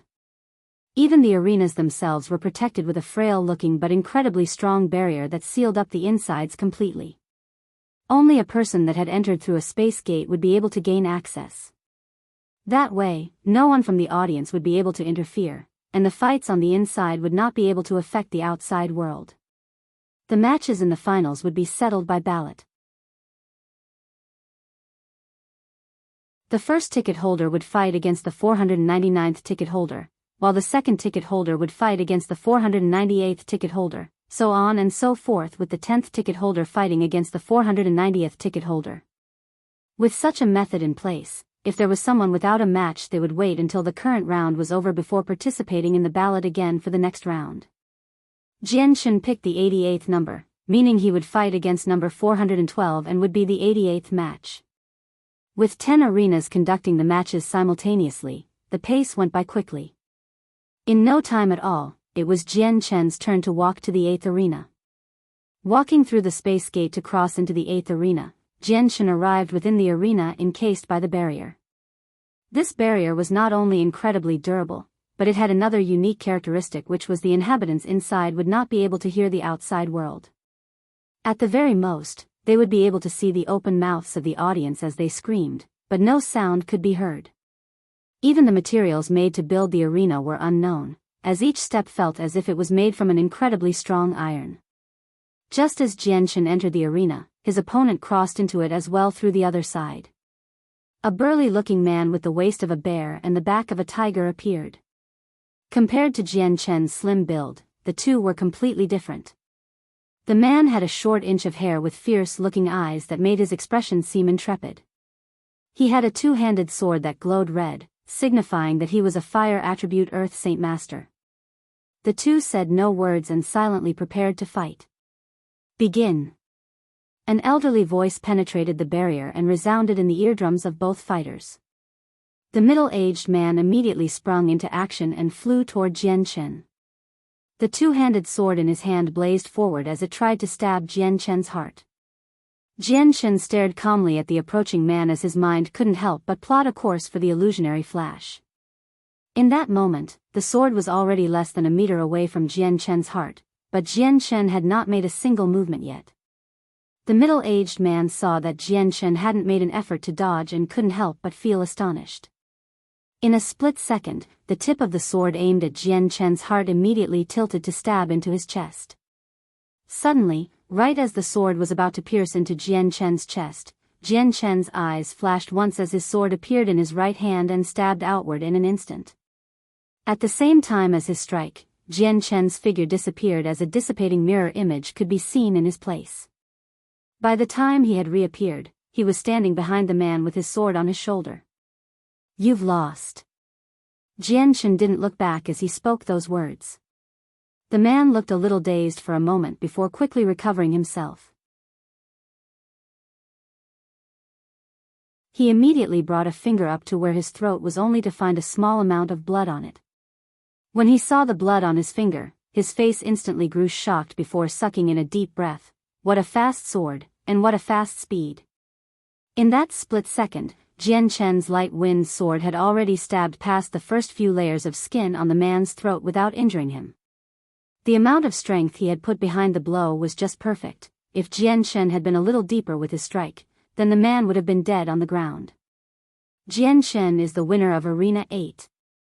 Came the judgment a second later as the two space gates opened up on either sides. "Younger brother, thank you for your leniency."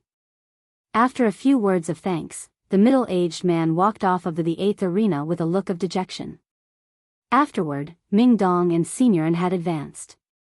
With Min Dong's 6th cycle Earth Saint Master strength, he had easily defeated his opponent in an unsurprising way. Senior An's battle had been more intense, but in the end, he had achieved victory with some injuries. Many Radiant Saint Masters could be seen in Mercenary City treating the various injuries of men for free and in no time at all. After half the day had gone by, the first round had finally been over. In the end, 249 people had moved on, meaning a single person had to fight a randomly selected member from the other 249 men. By the second day, 124 people had passed with yet another single person left out, leaving him to fight it out for a spot with another one of the 124 men.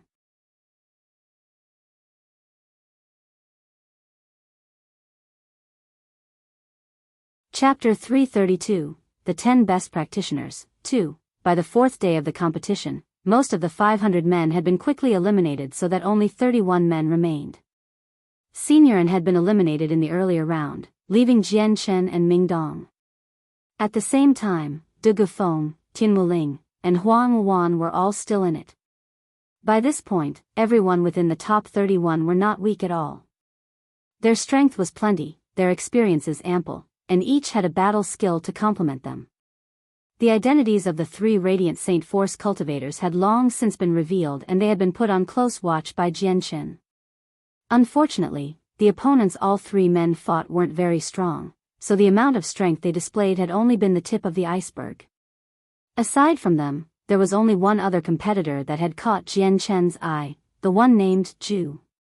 Reaching the 4th-ranked spot, she was a high-ranking woman with a black robe and a dagger-like weapon. Not only that, but she was a wind attribute cultivator, meaning her speed was incredibly fast. From her appearance, she looked to be around 25 or 26 years old, but there was no definite proof of her age. Although her appearance was not yet beautiful enough to cause nations to fight over her, she could not be said to be ugly either. She was pretty in appearance, and her natural disposition was far beyond what Tianmuling could boast of, meaning not a single man could dare ignore it. Her eyes, however, had a bone-chilling stare that could freeze the spirits themselves, as a terrifying expression adorned her face constantly, as if to hide the killing aura emanating from her. Every single one of her opponents had not been able to survive and died by getting struck through the heart each time. Her speed with the dagger was comparable to only Jianchen's sword speed. That night, Jianchen spent time by himself in his room to study the illusionary flash. Tomorrow morning would establish the top 16, and by then, the top 10 would be established. Experts within the Tianyuan continent were like clouds. There was simply no shortage of outstanding civilians. Although Jianchen had only heard of the 5 experts during his time collecting the tokens, they were not the only experts in the competition. In their midst were people who were excellent at keeping a low profile, and it was only when the final started that their identities were revealed. Otherwise, all of the men that had came across them were killed off so that their strength would not be revealed. Right now, Jianchen felt that he was quite narrow-minded. Starting tomorrow, each and every match would have an unknown variable to it, since by this point in the gathering of the mercenaries, all of the weaker mercenaries had been weeded out. The remaining 31 people were the elite among the elite and would be stronger than De Feng at the very least. At that moment, a knock on the door could be heard. Jianchen slowly opened his eyes from his contemplative meditation. With a wave of his hand, a gust of wind unlatched the metal bolt on the door. "Come in." As the door opened, 4 expensively dressed elders walked in. Among them were 2 white-robed men with black hair and kindly expressions. The third man wore a black robe and had hair that traveled down to his shoulders and a scarred left eye. Only his right eye remained open, giving him a rather fierce-looking expression. Evidently he had been injured a long time ago. The last elder wore a simple red garb that covered his small build, but his skin was rather dark. Jianchen measured up the 4 elders with a rather serious expression. None of the 4 men had bothered to hide their presence, and judging from that, Jianchen was astonished to discover that all 4 of them were Heaven Saint Masters. As Jianchen was measuring them up, the 4 of them were also sizing him up. Since the patriarch of the Tianqin clan had given him a way for him to hide his own strength, despite the 4 men being Heaven Saint Masters, they were unable to discern Jianchen's strength. "For elders, what business might you have?" Jianchen asked as he spoke to the 4 in a normal tone of voice. "Young brother, you are Jianchen?" One of the elders spoke with a kindly voice. "This one is." Jianchen replied. "Brother Jianchen, we have heard that the 3rd lord of the Shi family, Shi Xiangran, was killed by you. Is that matter true?" The same elder spoke with a calm tone. Without a twitch in his face, Jianchen spoke. "Who might these elders be?" With a laugh, the elder began to stroke at his long beard. "Others have called us 4 as the 4 brothers of the Kai family. Presently, we serve as the Shi family's handlers of the law." Then, the elder briefly stopped talking for a moment before saying once again, "Brother Jianchen, we have already investigated the matter, but we bear no malice toward you. We merely hope that Brother Jianchen will return the seal of Treasure Mountain. That cannot be permitted to fall into an outsider's hand. If it remains with you, it will only bring you trouble." Elder brother speaks correct. The one-eyed person spoke without a single hint of emotion. "The seal of Treasure Mountain is an heirloom of the Shi family that came to be after a special refinement method. Only those of the Shi family will be able to wield its power. To you, the seal of Treasure Mountain will be an useless piece of iron that you cannot use. None of elders had tried to threaten Jian Chen and instead tried a simpler approach in hopes that Jian Chen would hand the seal of Treasure Mountain over. Jian Chen cupped his hands together in an apologetic manner. I give my apologies, but the seal of Treasure Mountain will not be given back. Young brother, you must understand, if you do not return the seal of Treasure Mountain, then the Shi family will not let you go. This item will only serve to destroy you. The elder spoke honestly and kindly. Shaking his head, Jian Chen didn't give a second thought. This shouldn't be something that elders should worry themselves with.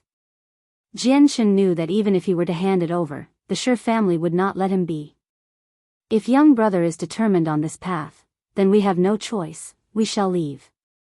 The elders spoke no more words and left the room quickly. After exiting the inn, the single-eyed man sighed, Big brother, what shall we do now? The one called Jian Chen refuses to hand over the seal of Treasure Mountain. Our responsibility lies only with protecting the young lord, not the retrieval of the seal of Treasure Mountain. For now, let us report this to the Shi family and let the leader deal with it. The leader spoke in a neutral voice. This time not only did the Shi family's plan fail, but the third lord has died as well while also having the ruler armament snatched away. This is truly an example of giving away the bride and then losing the army. The Shi family will definitely be shaken down to its core. The red-robed elder laughed. They were not truly affiliated with the Shi family. Forget it, we have no business with this matter.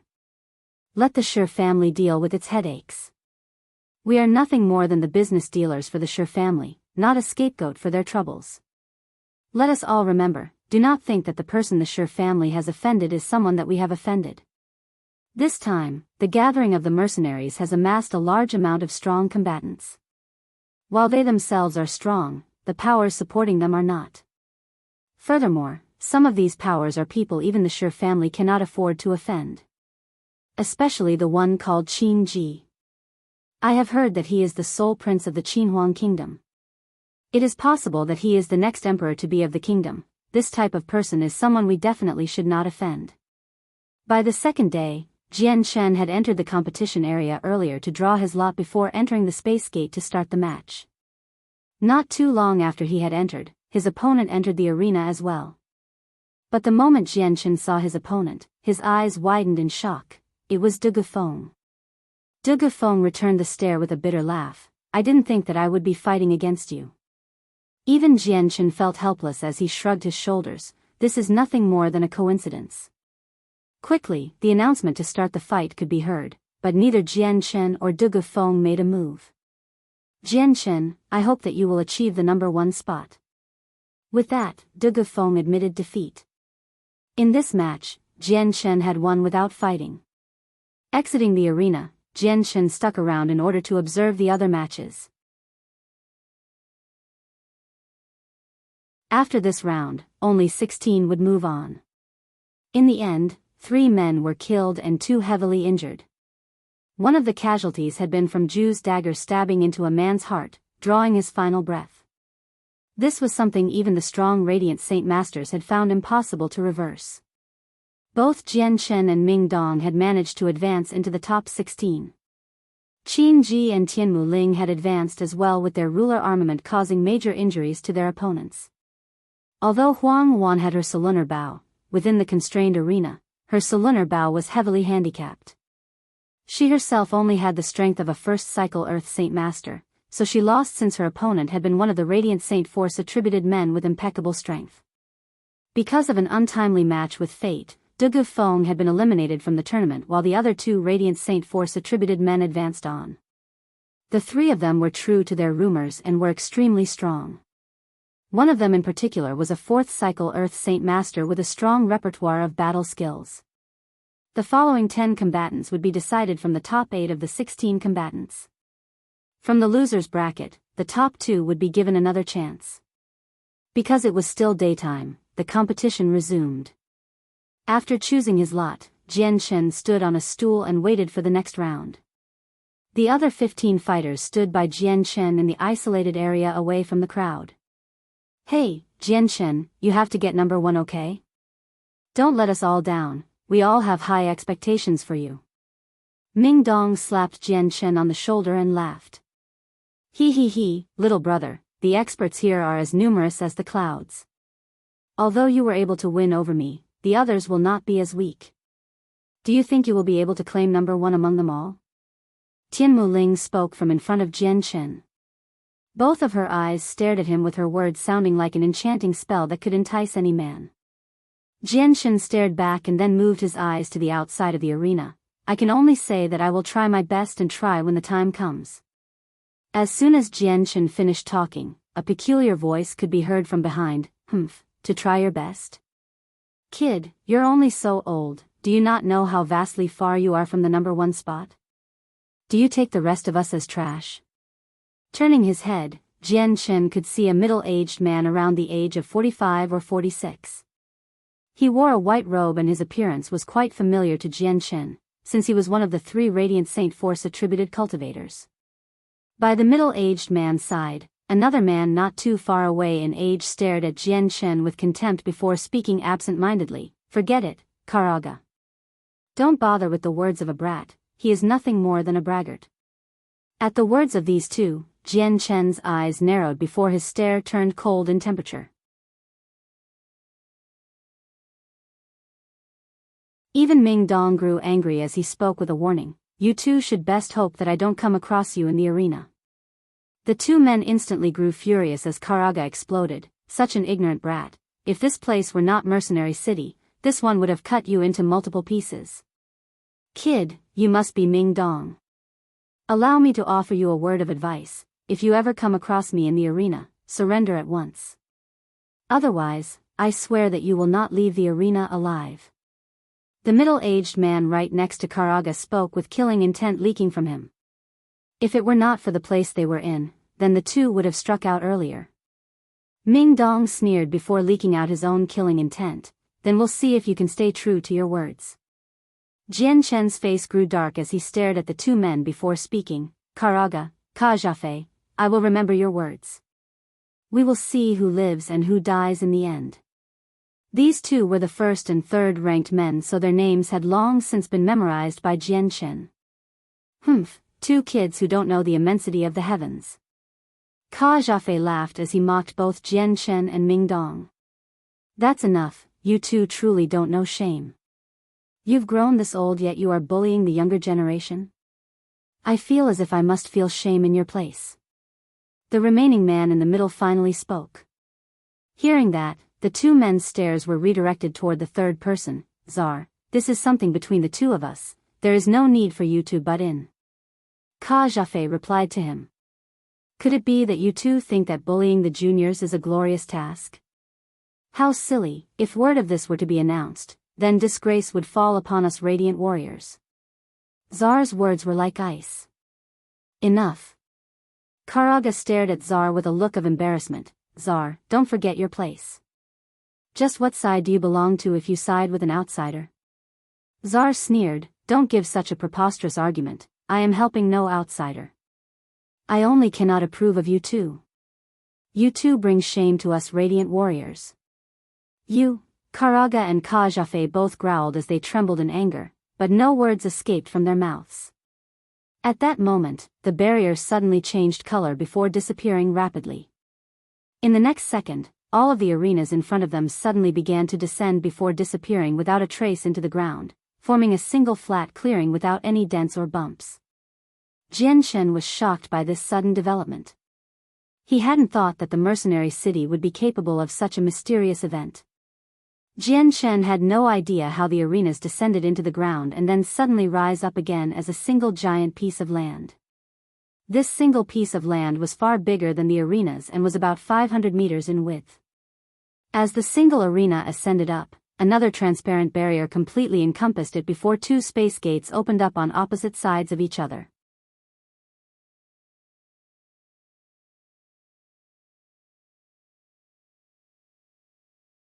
Chapter 333, The 10 Great Practitioners. 3. Will the competitors step inside the arena? An elderly voice called out from a mysterious location. Jian Chen looked at the number 3 in his hand. He was to be the third match. Today was the day the top 10 people would be decided, thus, the way the competition would continue would be different. 10 matches would not happen at the same time, instead, it would be one match at a time. After all, the people gathered here now were the geniuses of the continent. Not a single one of them was weak, and each one of them were spectacular in the ways of battle.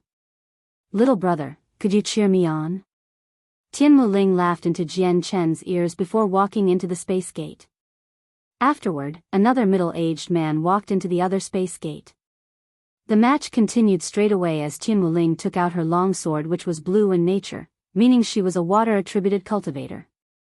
She first fought against the man with her own strength, but several exchanges later she decided to bring out her ruler armament. The strength of this middle-aged man was stronger than her own. Tian Muling's ruler armament held an advantage in speed as the whip could extend and contract with ease. The whip's mirror image could be seen almost everywhere in the ring as it drew closer to her opponent and suppressed him inside. The power of a ruler armament was something that scared the man, as he wasn't strong enough to take on a blow and could only dodge it. Mercenary City had not forbade the use of ruler armaments. Although its use was equivalent to using outside help, the Tianyuan continent was not known for being fair. No matter what was used, as long as one won, then that was the way of the king. Thus, it could be said that using outside help was still a form of strength. The middle-aged man could only dodge miserably since Tian Muling's whip could cover a large area. With an explosive shout, a large amount of energy rippled out before giving him protection. Straight away, a giant sword 10 meters long appeared in his hand before stabbing through the void in the whip's path with a loud clap of thunder. This must be an advanced Earth-tier battle skill. Judging from this, it must take a large amount of Saint Force to use. A few men muttered beside Jian Chen. In the arena, Tian Muling's face grew serious as her whip moved in reaction. Striking at the 10-meter-long sword, the sword managed to take several blows from the whip before finally shattering with a loud bang as a wave of violent energy burst outward. A wave of water-attributed Saint Force flew out from Tian Muling's body before enveloping her as a form of defense against the energy, but she was still forced back. Just as Tian Muling moved back, her face suddenly grew pained as a large sword suddenly pierced through her chest from the back. The middle-aged man had somehow moved behind her during the explosion and used his saint weapon to tear through her chest. "You've lost." The man spoke as he held his sword through her chest. With his sword run through her body, if Tian Muling didn't admit defeat, then the energy within his saint weapon would explode outward in an instant, which would cause an extreme amount of damage to her. Tian Muling, unable to withstand the pain anymore, nodded her head slowly in realization that she had lost. Aridia is the winner. The announcer boomed as the middle-aged man slowly took out his sword before leaving the arena. Just as Tian Muling left the arena, 2 Radiant Saint Masters immediately came to her side and began to treat her wounds with Radiant Saint Force. That was because even the 8 losers would have to fight for a spot in the top 10. Thus, even though Tian Muling was eliminated, she still had a chance of hope. The second match was between Zar and Tian Qicheng. With his dominating strength, Zar easily defeated his opponent. The third round was Jian Chen's match. As he entered the arena, a black-robed girl entered it as well. Jian Chen's opponent was Zhu. Zhu held her dagger in her right hand with eyes as cold as ice as she stared at Jian Chen. Her entire demeanor seemed as icy as her glare, and even though she was still standing still, she gave off the impression that she was an extremely cold statue instead. Jian Chen looked quite calm. He had been observing her for some time now, so he knew that Zhu was a merciless opponent. With her icy stare, she would never let her opponent leave alive, and Jian Chen would be no different to her. "Begin." The elderly voice cried out through the barrier. In an instant, Zhu disappeared into a black streak of light as she shot toward Jian Chen with her dagger shining in the light as it stabbed at his heart. At the same time, a strange and chilly feeling could be felt from the dagger, causing Jian Chen to feel a cold shiver. Jian Chen secretly felt some surprise in his heart. This would be the first blow of many, but he hadn't thought her saint weapon would be able to launch such a cold presence. Despite his shock, however, Jian Chen's movements weren't lacking either as he brought out his light wind sword in an instant to strike against the dagger. Ding! A metallic clang could be heard as Ju's dagger was stopped by Jian Chen's sword. However, Jian Chen's sword began to gain a frosty coating while making Jian Chen feel as if he was suddenly naked within a world of ice and snow. With a look of shock, Jian Chen suddenly came to the realization that he had been underestimating Ju too much. The very moment their saint weapons had come in contact, his sword had been infected by ice crystals. Just what martial art method is this for it to have such an effect? Jian Chen thought to himself. But then, Ju struck out a second and third time as her dagger was poised to claim Jian Chen's heart. Jian Chen's sword smashed against the dagger both times, but with each block, the light wind sword grew thicker with frost. The icy chill made Jian Chen's arm grow rigid as well, almost as if it was freezing the bloodstreams within his arm. Her martial arts is quite strange. The longer we fight, the worse I grow. I have to end this fight straight away. Jian Chen thought immediately. With a wave of his arm, the light wind sword smashed against the ground, shattering the frost on it. Straight away, Jian Chen's arm blurred as the entire area became shrouded with mirror images of his sword. Ju's eyes flashed dangerously as a cold white aura flowed out from her, making it seem as if the area around her was freezing into ice. The entire arena began to feel the effects as it instantly froze over. Even the barrier itself took on a layer of frost. Jian Chen's stab was immediately blocked as several clangs could be heard. Almost like a fish in water, Ju was able to move forward and stab at Jian Chen's heart once more with her dagger. Seeing the dagger fly at him, Jian Chen subconsciously thought of the illusionary flash. With a single movement, he flew forward, leaving behind a perfect mirror image in his place before he struck out with his light wind sword. Immediately turning around, Ju's dagger blocked Jian Chen's sword. Then, without retreating, she drew closer to Jian Chen's body and stabbed at his heart. At the same time, a sheet of frost climbed up Jian Chen's legs, making him immobile. Realizing that his mobility had been cut off, Jian Chen's face grew startled. Without a single moment of hesitation, his light wind sword flew into motion as it flew out 3 different times. One was to block the dagger, the second and third were aimed at Ju's heart and throat, to try and force her back. With a grunt, Jian Chen stamped down on the ground with Saint Force aiding his feet, allowing him to shatter the ice that bound his legs to the ground. With his mobility back, he instantly used the illusionary flash to move like lightning toward Ju's side with his light wind sword flying straight at her to suppress her. While Ju's attack was by no means slow, Jian Chen was faster by a small margin. Just barely blocking Jian Chen's strikes with some pain, the light wind sword took on a sheen of frost once more, slowing down his next stab. Just at the most crucial point, a sharp amount of sword chi flew out from the sword, reducing the frost on the blade into powder before flying straight at Ju. Quickly flying backward, frosty cold air flew out from Ju's body before surrounding the entire area around her. With a small smirk, Jian Chen instantly activated the Heaven's Stolen Fortune so that his strength and speed was multiplied 3 times over. His light wind sword exploded with sword chi so that it shattered through the ice that had formed in the area before resting against Ju's throat. Seeing the strike at her throat, Ju stopped her attack and stared at Jian Chen with an expressionless face, but her eyes still reflected a frosty aura without any fluctuations of emotions. Jian Chen is the winner. A loud voice called out as 2 space gates flew up on both sides of the arena. As his light wind sword disappeared, he began to walk out without speaking a single word. Ju turned to leave as well without another word. Jian Chen, good job. Ming cried out in excitement as he walked over to greet him. As Ming Dong's hand landed upon Jian Chen's shoulder, he immediately retracted his hand and cried out in shock, "Good God, Jian Chen, did you just come out from an icy cavern? Why are you so cold?" With a forced smile, Jian Chen replied, "Pretty much. That arena was essentially colder than an icy cavern. I almost found myself frozen to the ground. That Ju is not an ordinary person, her martial arts is quite magical and strange. To be able to control such a cold aura along with her fighting strength, even someone stronger than her would be easily caught in her trap." Hearing Jian Chen's words, Ming Dong grew serious as he murmured, it seems we have to be careful of her in the future. You're tuning into the Biyao's Wuxia Chronicles YouTube channel. Don't forget to subscribe and join us on this journey to catch the most captivating stories.